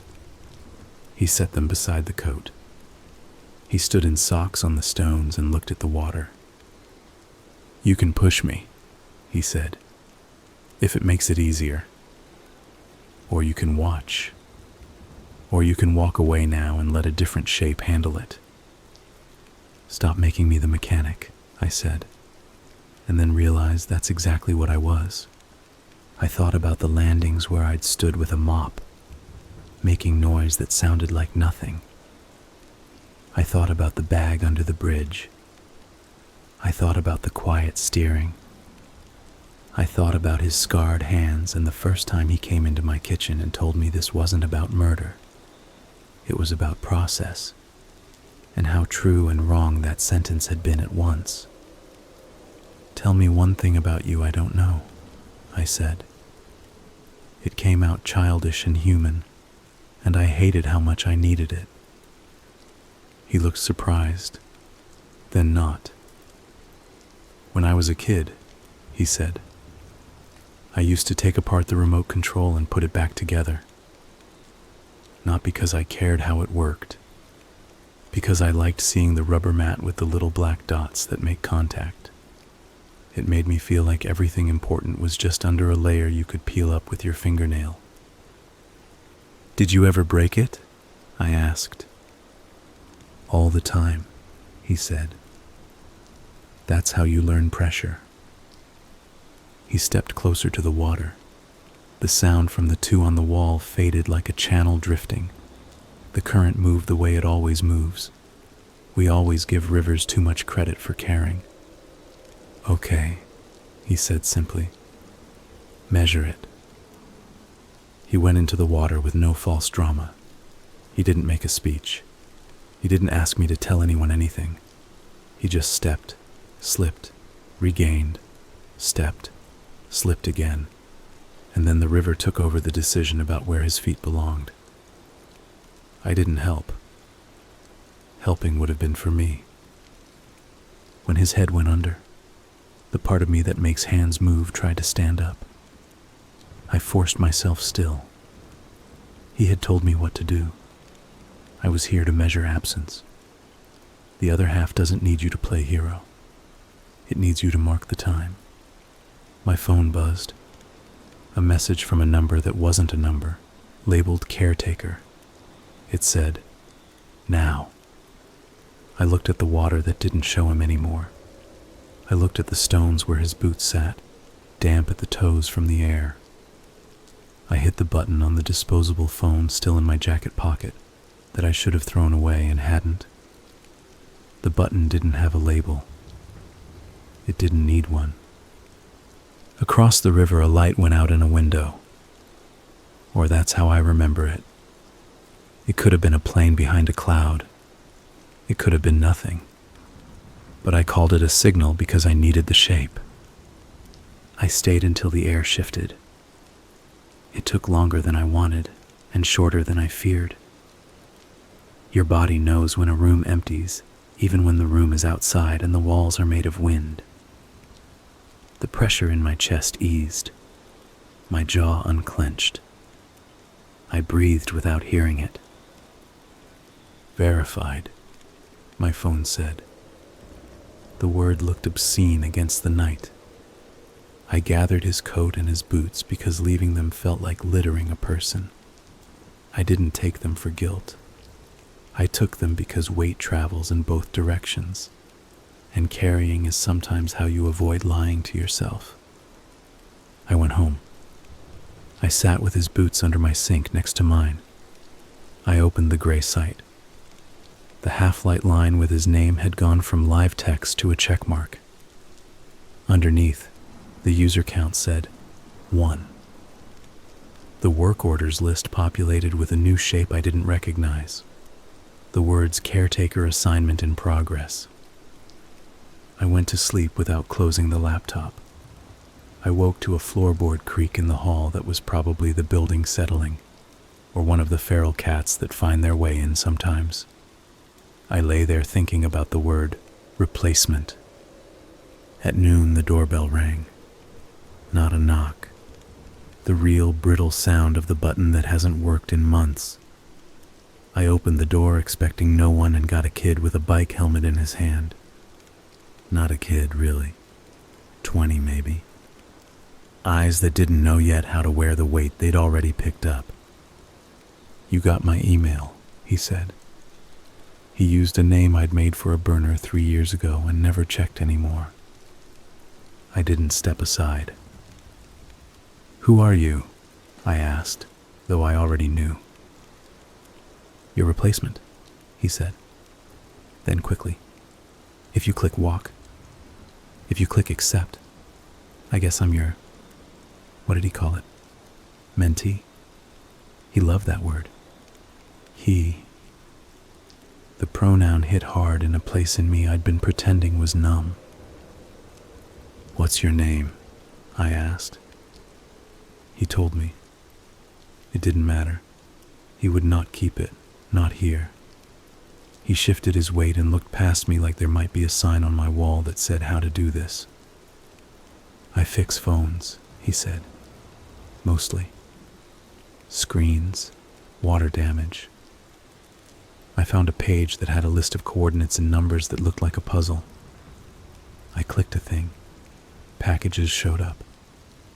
A man came by the shop and bought a wire brush he didn't need and told me my Wi-Fi password out loud. Then he sent me a link. What did you do? I asked. Nothing, he said, too fast. Then smaller. A door. I held a door. A woman walked out like she'd practiced walking out for a year and then forgot to breathe when it was time. I don't know if I helped. You did what you were told, I said. It sounded like his voice coming out of my mouth, and I hated that. He seesawed the helmet in his hands. Are you going to walk? He asked. He said it like he was asking if this was where the escalator ended. I didn't answer him. I went to the table. I sat. I looked at the laptop. The 2 buttons waited. The new text about replacement sat above them like a polite threat you could frame and hang in a hallway. I thought about the requests the site had made that felt small and turned out to be large. I thought about the things I'd done that felt large and turned out to be parts of a gear train that didn't care how I felt about them. I thought about Caleb under the water and the way the air had changed. I thought about the next door that would need holding, the next curtain, the next staircase. I thought about calling her and asking to meet again and telling her everything and sitting with her while she tried to see what I had become and deciding if she would open or close. I clicked accept. The page didn't cheer. It didn't unlock an achievement or make a sound. It did what the process always does. It rearranged the work to include me in a different way. A new top bar appeared. Caretaker, active. Under it, a name. The kid at my door. A button beside it. On board. A list of phrases loaded like train schedules. I stood and gestured. Come in, I said. He stepped inside like a stray that had decided a porch was a threshold. He looked around the room like he was practicing not seeing anything but the exits. What do I do? He asked. You do as little as possible, I said, and exactly what's asked. Nothing extra. No flourishes. No hero moves. You don't carry more than you can carry without lying about it. If a task feels wrong, step back and call me. If I say walk, you walk. If I say hold, you hold. If the timing fails, we leave. What's timing? He asked. You'll know it when you feel it, I said. And there's a page for it. You'll get access when you stop thinking it's a trick. He leaned his helmet against the table leg. Is someone going to die because of me? He asked, the way a person asks about side effects before swallowing a pill that might save them or ruin them. Yes, I said. I didn't soften it. Lying would make him sloppy. Someone is going to die because of the process. You will move a piece of that process. You are responsible for your part. You can pretend that's nothing, and the pretense will eat you. Or you can look at it, hold it, and decide how long you want to carry it. He took that like a punch. "How long did you carry it?" he asked. "I'm still carrying it," I said. The first task came almost immediately. The sight wanted to make it feel inevitable. "Window aligned," it said. Coordinates I didn't recognize. A timer around the edges of the box that ticked with a slowness that makes people hurry. "We'll start with something easy," I said. We took the train because cars make noise that lingers. Along the way, I talked because silence would make his hands shake. "Rule 1, I said. "No weapon. Ever. If you carry it, you'll use it."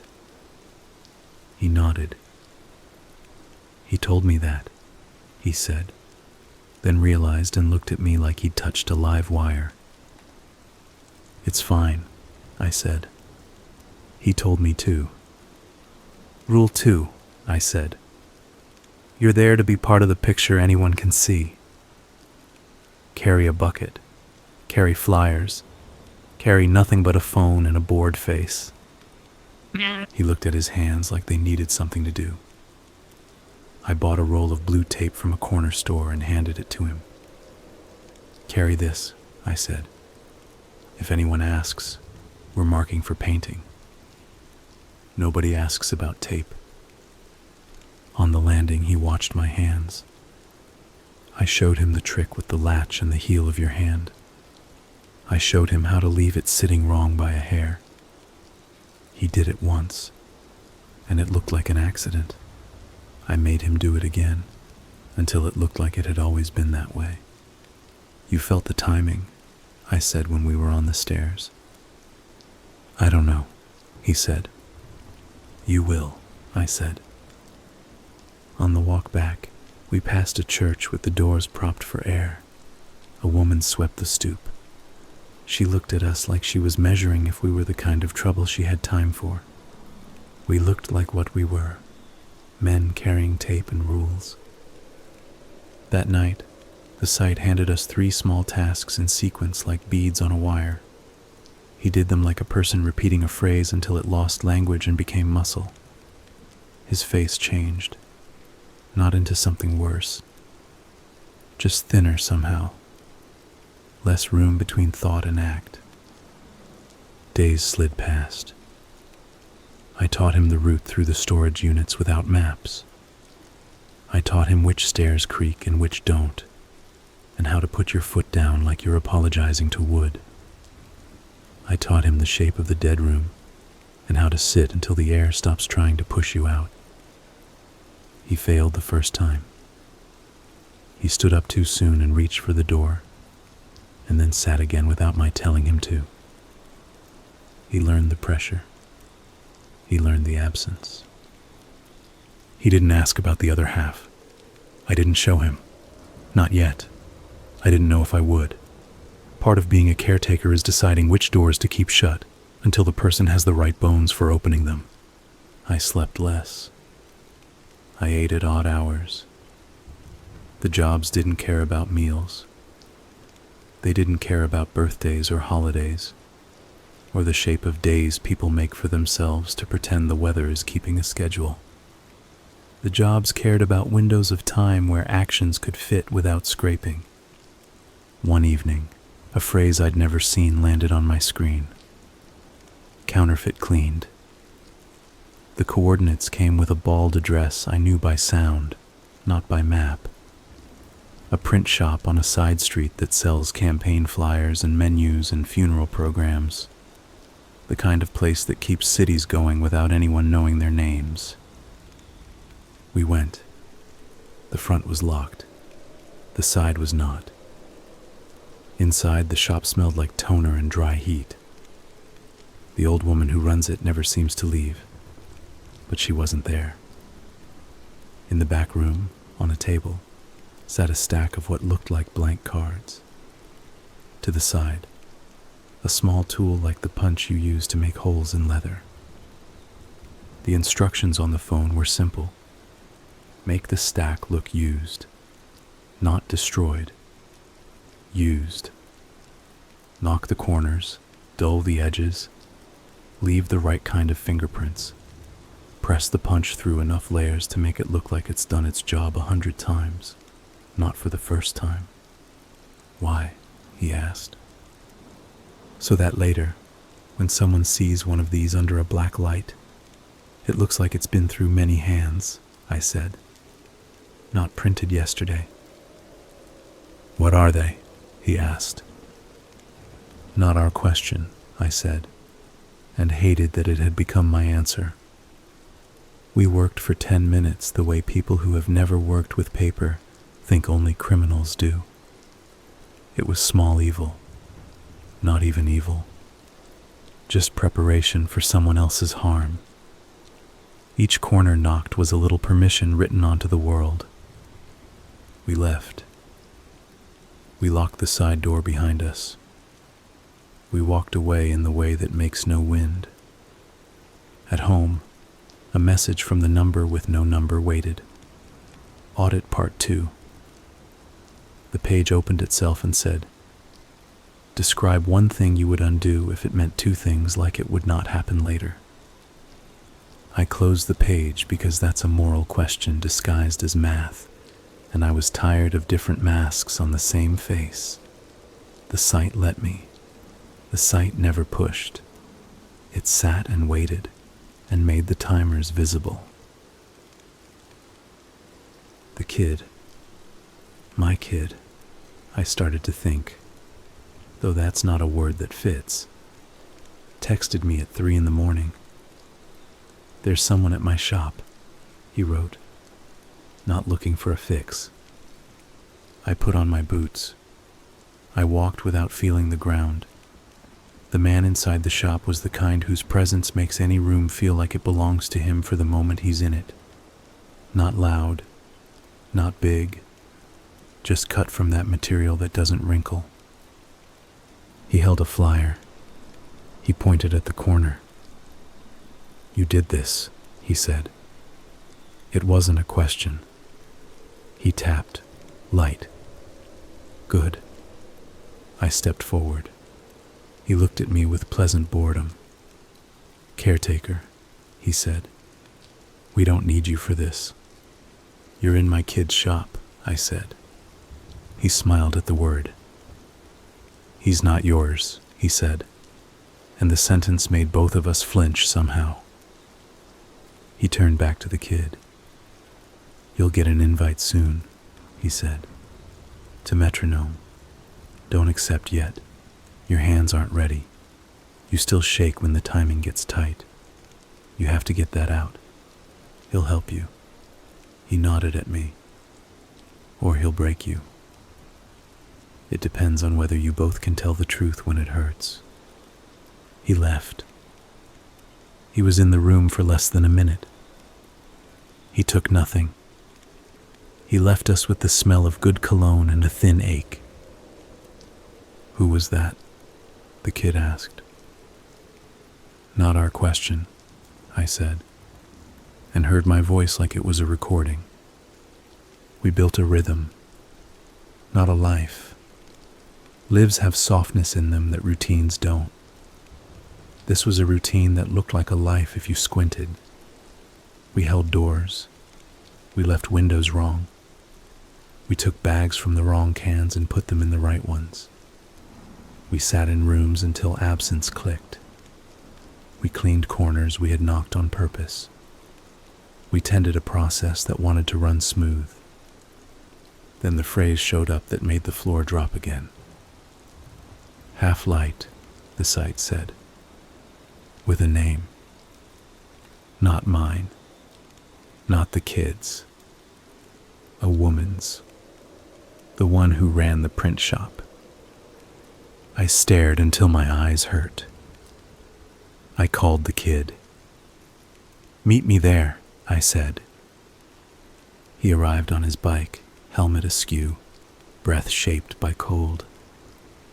We're not doing it, he said before I spoke, like a person blurting the only religion they know. We'll see the shape, I said. Then we'll decide how to move.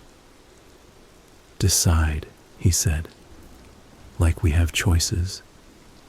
We went in the side door that was, of course, not locked. The back room looked like it always did. The stack of cards was smaller. The punch sat where we'd left it.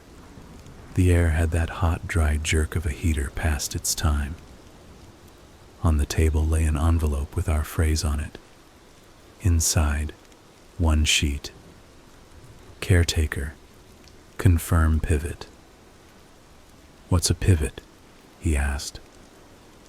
A change in how the process looks, but not what it is, I said. The line moves, not the angle. He looked at me like I had quoted a book I hated. The woman sat on a stool in the front room with her hands folded. She looked like she does when she closes early, tired but satisfied. She saw us and nodded like she knew we were between other errands. She didn't ask why we were there after hours. She didn't ask anything at all. That's what I've learned. The world is full of people who live near the edge of processes they pretend not to see. It makes sense. Seeing costs more than most budgets allow. Outside, a car idled with its lights off. You could pretend it was a delivery that ran late. You could pretend a lot of things. I looked at the kid.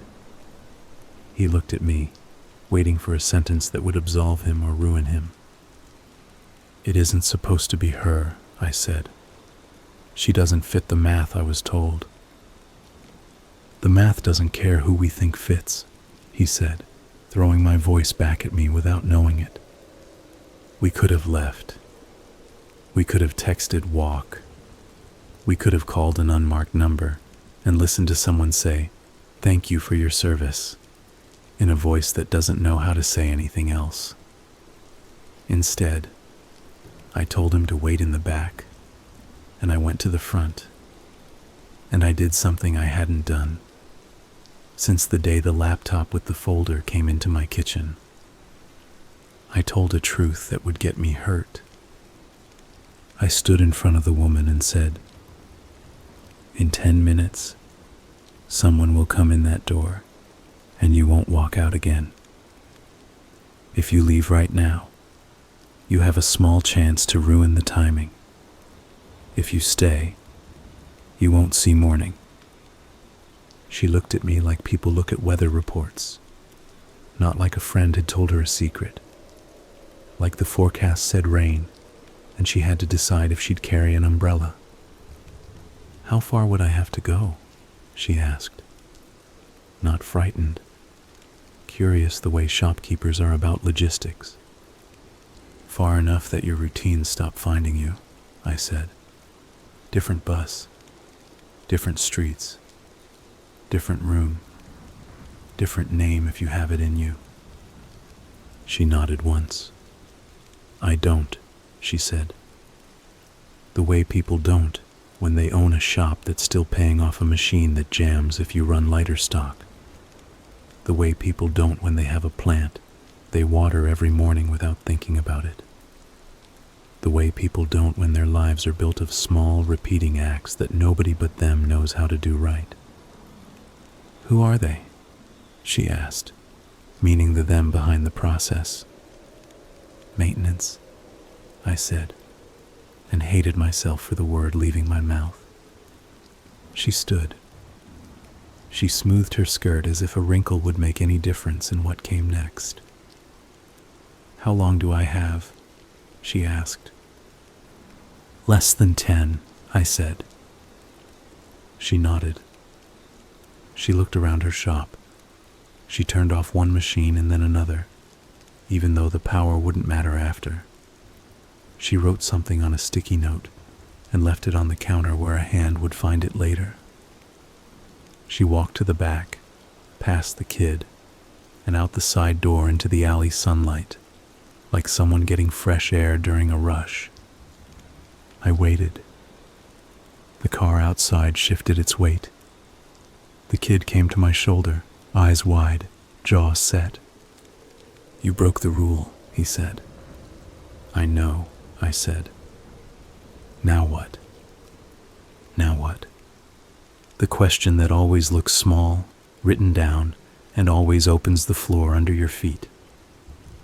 Now we do maintenance, I said, for a different shape. We reset the small things we had moved before. We put the punch in a different place. We set the card so that the top one had a mark it shouldn't. We moved the mail pile to reveal a bill with a date that told a story that would be useful tomorrow. We left the door the way you leave a door when you don't want it to lock behind you. Then we left. We walked to the block behind the shop. We found a place where we could see the front without being in it. The car idled. 2 men walked to the door. They stood there a second too long, the way you do when routine is interrupted. They went inside. They came out fast, empty. No bodies, no bag, no trophy. Just a process that missed a step and had to find a foothold elsewhere. We didn't smile. You don't smile when circuits don't close. You wait for the heat. It came fast. Faster than I'd expected. My phone buzzed with a message that didn't say from where. You have selected improvisation. Proceed to audit. The page opened. Describe what you protected and what it cost, it said. I typed. A person. Our cover. Describe what you broke, it said. I typed. Timing. Describe how you will pay for that. I stopped. The kid looked at the screen and then at me. We could run, he said. We could, I said. Would it help? He asked. No, I said. I typed. I will trade something I don't want to trade. The page sat with that. Then it showed me a map I knew. The river. The place where the air remembers. A phrase. Half light. Yourself. The kid made a small, sharp noise. No, he said. No. That's not math. That's revenge.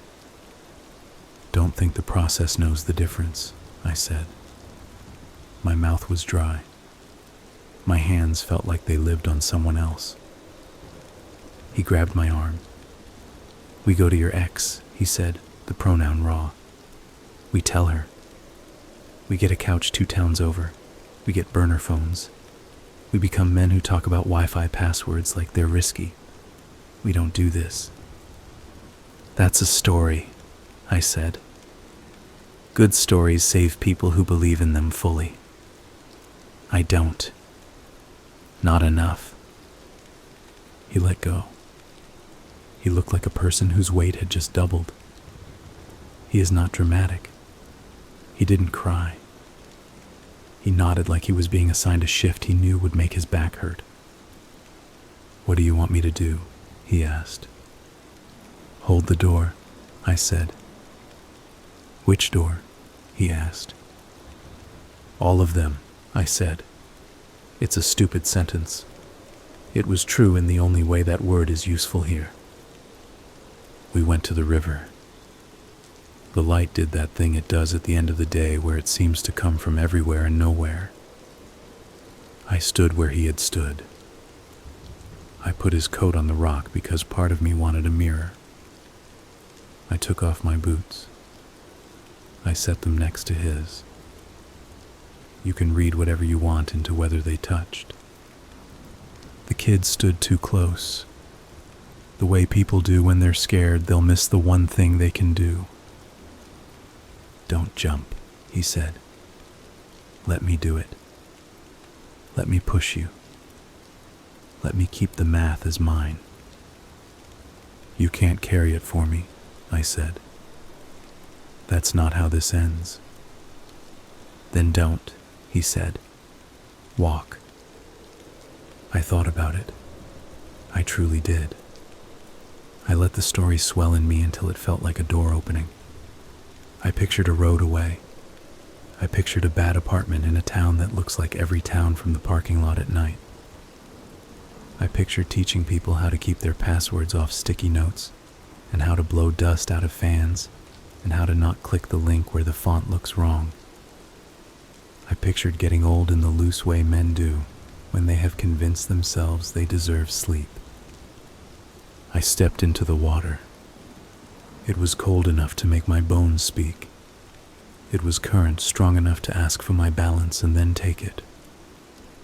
I went under, and the world above me kept being itself, moving and not minding. On the way down, I saw something that didn't fit my idea of how this would go. There are always parts of process you don't see until they have you by the throat. A hand. Not his. Not the kid's. Another hand in the cold, grabbing a fistful of my jacket from the front and pulling not up, but sideways into a hollow I couldn't have found alone. A space between stones where the current folds back on itself. I hit rock hard enough to see a strobe of light behind my eyes, and then air found my mouth like it had my address. "Shut up," a voice said, flat and human. "Don't speak." Not for 10. I didn't. I lay pressed to the stones in a pocket that smelled like river and iron and old wet rope. The hand stayed on my coat. The other one pressed my shoulder into the rock in a way that said, if I struggled, I'd be old news fast. Above us, the river ran its routine. On the bank, the kid paced a strip of ground I could map by sound. On the path, 2 people walked a dog that should have barked and didn't. 10, or however many. The hand moved. The voice said, "Out." Slow. I did. I came up on the downriver side of the stones, head low, hands on rock, coughing into my sleeve because that's where you put things you don't want to show the world. The man who had held me was already crouched and invisible from the path. He put a finger to his mouth the way you do to children and liars. When the 2 with the dog were gone, he spoke.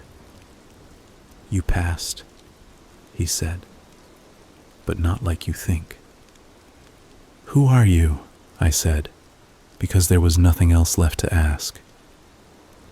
"Maintenance," he said, and his voice had the boredom of someone who has said that 10,000 times and hates it each time more. He was the man from the kid's shop, the one with the cologne and the cut to him that makes rooms obey for a second. "You're cheating the ledger," I said. My voice shook like wire. "I'm balancing it," he said, "differently than it likes. It hates different.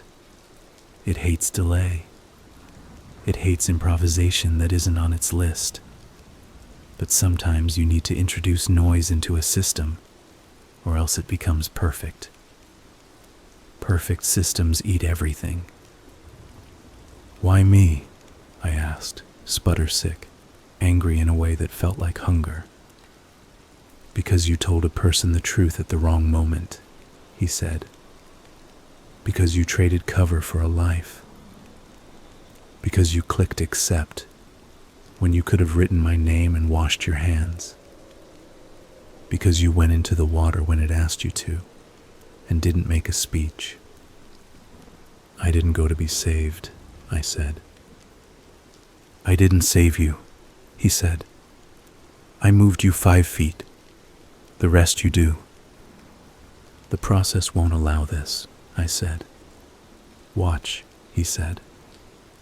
My phone buzzed in my pocket under wet cloth. I pulled it with hands that didn't want to work. On the screen, verified. The half-light with my name line had a check mark. Under it, smaller. Replacement, confirmed. "The ledger thinks you're gone," he said. "Use that." "For what?" I said. "For maintenance," he said. "Not theirs, yours." There's not a lot of us. People who can hold the line and bend it at the same time without turning it into a game about their ego. People who understand doors and timing and the cost of telling a person to leave their life on a stool and walk out the side. You made me a ghost, I said. I didn't make you anything, he said. You walked into a process. I'm showing you another layer of the rubber mat. The kid slid on the rocks, scrambling toward us with his hands in crazy shapes. He reached me and put both palms on my chest like he thought he had to keep me from falling through the earth. Don't ever do that, he said. I already did it, I said. He looked at the other man and understood in that animal way people do, when the shape of a thing is so big you can only feel the outline. What now? He asked. Now you leave, the man said to him. You go to your shop. You fix a phone. You throw away the tape I gave you, not the one he gave you. You wait to feel the timing again, and you don't chase it. If you chase timing, you invent it where it isn't. And us, I said to the man. What do? We wedge, he said. Small, careful. Enough that the perfect machine stays imperfect. Enough that it has to spend cycles verifying what didn't happen. You can't stop it, I said. No, he said. You can only keep it from singing. He left like a person who can exit any scene without owning it. The kid and I stood there on the stones with wet socks and the kind of cold that makes your teeth hurt. I thought you were gone, he said. I am, I said. The word tasted right and wrong. To the ledger. We walked home by a route with no cameras I know about. In my kitchen, I hung his coat on the back of a chair and set my boots by the sink and didn't know where to put my hands. The kid made tea like he had learned it from watching my useless ritual and handed me a mug I couldn't hold steady. The laptop was open. The site had changed. It always does. A fifth link at the top I hadn't had. Noise. I clicked it because that's what the next version of me does. The page wasn't instructions. It was a grid of tiny rectangles like calendar blocks with nothing written in them.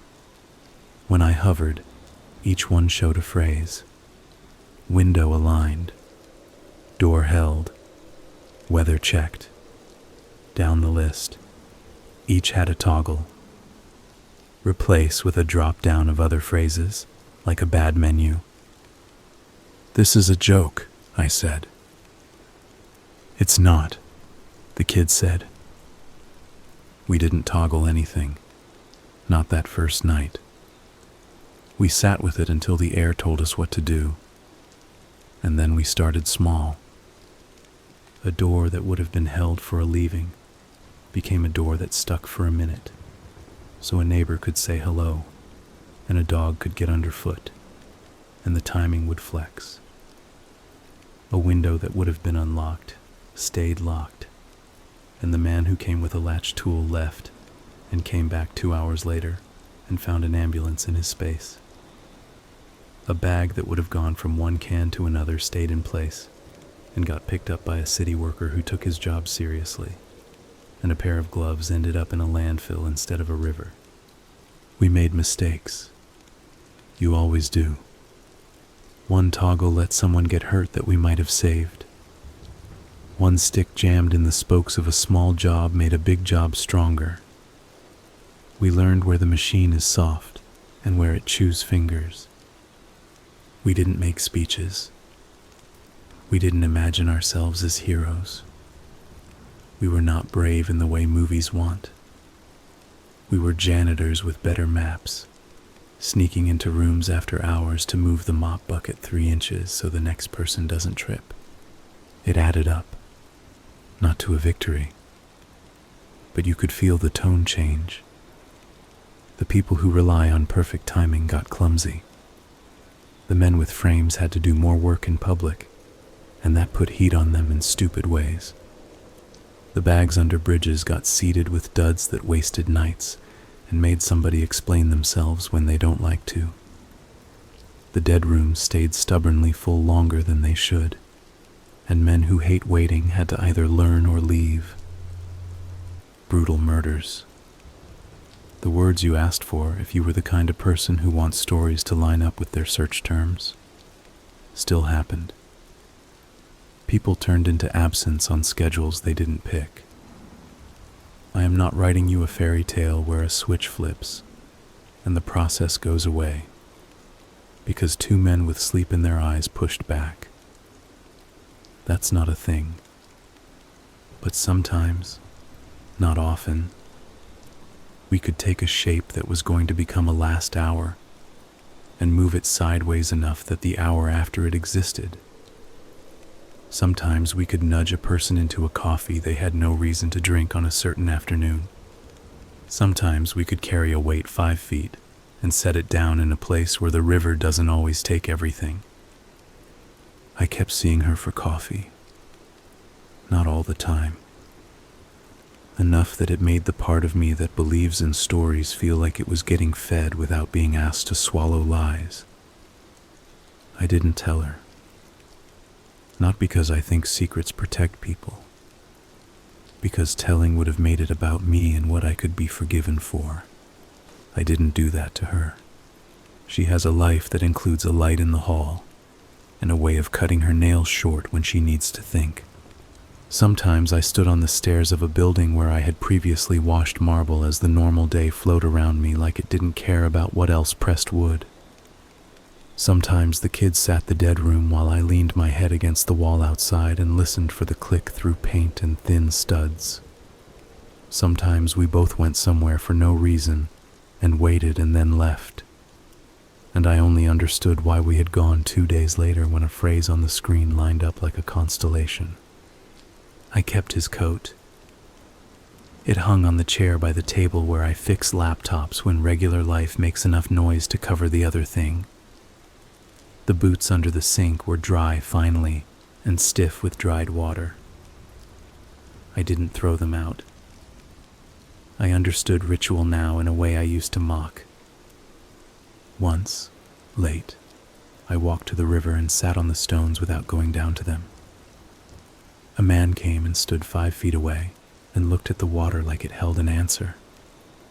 He wasn't the one who had pulled me sideways. He was older, with a face like a ledger and a cab driver's shrug. "You're the one who keeps the machine from singing," he said, not looking at me. "Sometimes," I said. "It hates you," he said. "I know," I said. "It respects you," he said. "I don't want its respect," I said. "Good," he said. "That's how it goes bad." He left like he had said goodnight to a neighbor. I write this because you asked for a dark web horror story, and what I have is a maintenance manual with blood on it. The page matters less than the people who carry the weight from it into rooms and out of them. There are brutal murders. They are not content. They are not entertainment. They are weather patterns that people have learned to seed, so the rain falls on time. If you're unlucky or ambitious or tired enough to click the wrong link, you will find a gray page with 4 words, and then 5, and then a 5th link you didn't have before. You will think you can handle the time windows. You will tell yourself you will only wash stairs and hold doors and adjust latches. You will tell yourself not our question until it becomes a hole in the floor you fall through. Maybe you'll get a caretaker who uses process like a shield. Maybe you'll get a man who smells like good cologne and moves you 5 feet when the water wants you. Maybe you'll get me, and I'll teach you how to count studs through drywall by listening. And I'll tell you when to walk, and I'll sit outside the dead room while you find the click. I'll try to keep you from toggling the wrong block. I'll break the rule when I have to, and tell a person to leave through a side door with the tape mark still on it. I'll ask you not to make speeches. If you want a twist, here. The twist is that there isn't one. The horror is the administrative neatness of it. The ledger that balances without rage. The button that says verify after the air changes. The way your body learns the timing and then has to unlearn it. The way you start to speak in phrases that fit on labels because the details pull you under and you need to be able to breathe. Sometimes the noise we make matters. Sometimes 2 inches of blue tape on a latch mean a person sits in a chair tomorrow morning and drinks coffee they would have missed. Sometimes we only make it worse and have to sit with that until the dead room lets us out. If you want to know whether I regret clicking accept, the answer changes every day. If you want to know whether I'd do it again, I already did. The site doesn't care about regret. It cares about metronomes and windows and shapes that change when you touch them. Tonight there's a phrase on my screen I haven't seen before. Hinge reversed. It's a small thing. There's a building. There's a door that swings the wrong way for someone's plan. The kid will carry tape. I'll carry nothing. We'll walk like we belong and fix a piece of the world that nobody else knows is broken. And for a little while the machine will grind and clear its throat and forget the song it was trying to sing. In the morning, I'll fix a laptop for a man who spilled soup into his keyboard. I'll save the photos of his kid's birthday and tell him to buy a cheap external drive and actually use it. He'll thank me like I rescued his house from a fire. I'll take the money he gives me and pay the rent, and stand at my sink and wash my hands because it helps, even when it doesn't. If you end up with the gray page in front of you, and your finger over a button that says accept, I can't tell you what to do. Walk is a story. Accept is a job. Either way, you will name a person, and that person will carry something because of you. That's the only true part. If you want one last detail, I'll give you a small one that nobody else will care about. In the dead room last week, the air took longer than it should have to change. I sat so still my spine hurt. I counted my breaths without counting.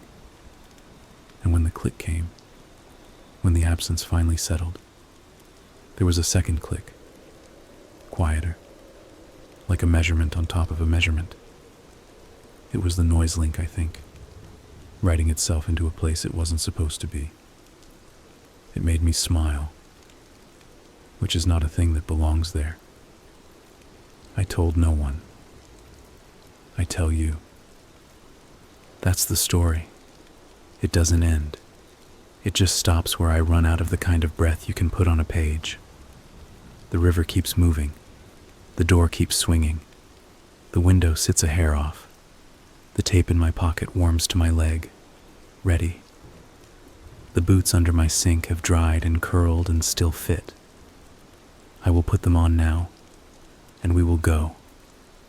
And there will be stairs to wash that don't look dirty from the street. And there will be a hinge that swings the wrong way. And there will be a room that needs to learn to be empty again, so that someone else can breathe. That's the maintenance. That's the horror. That's the job.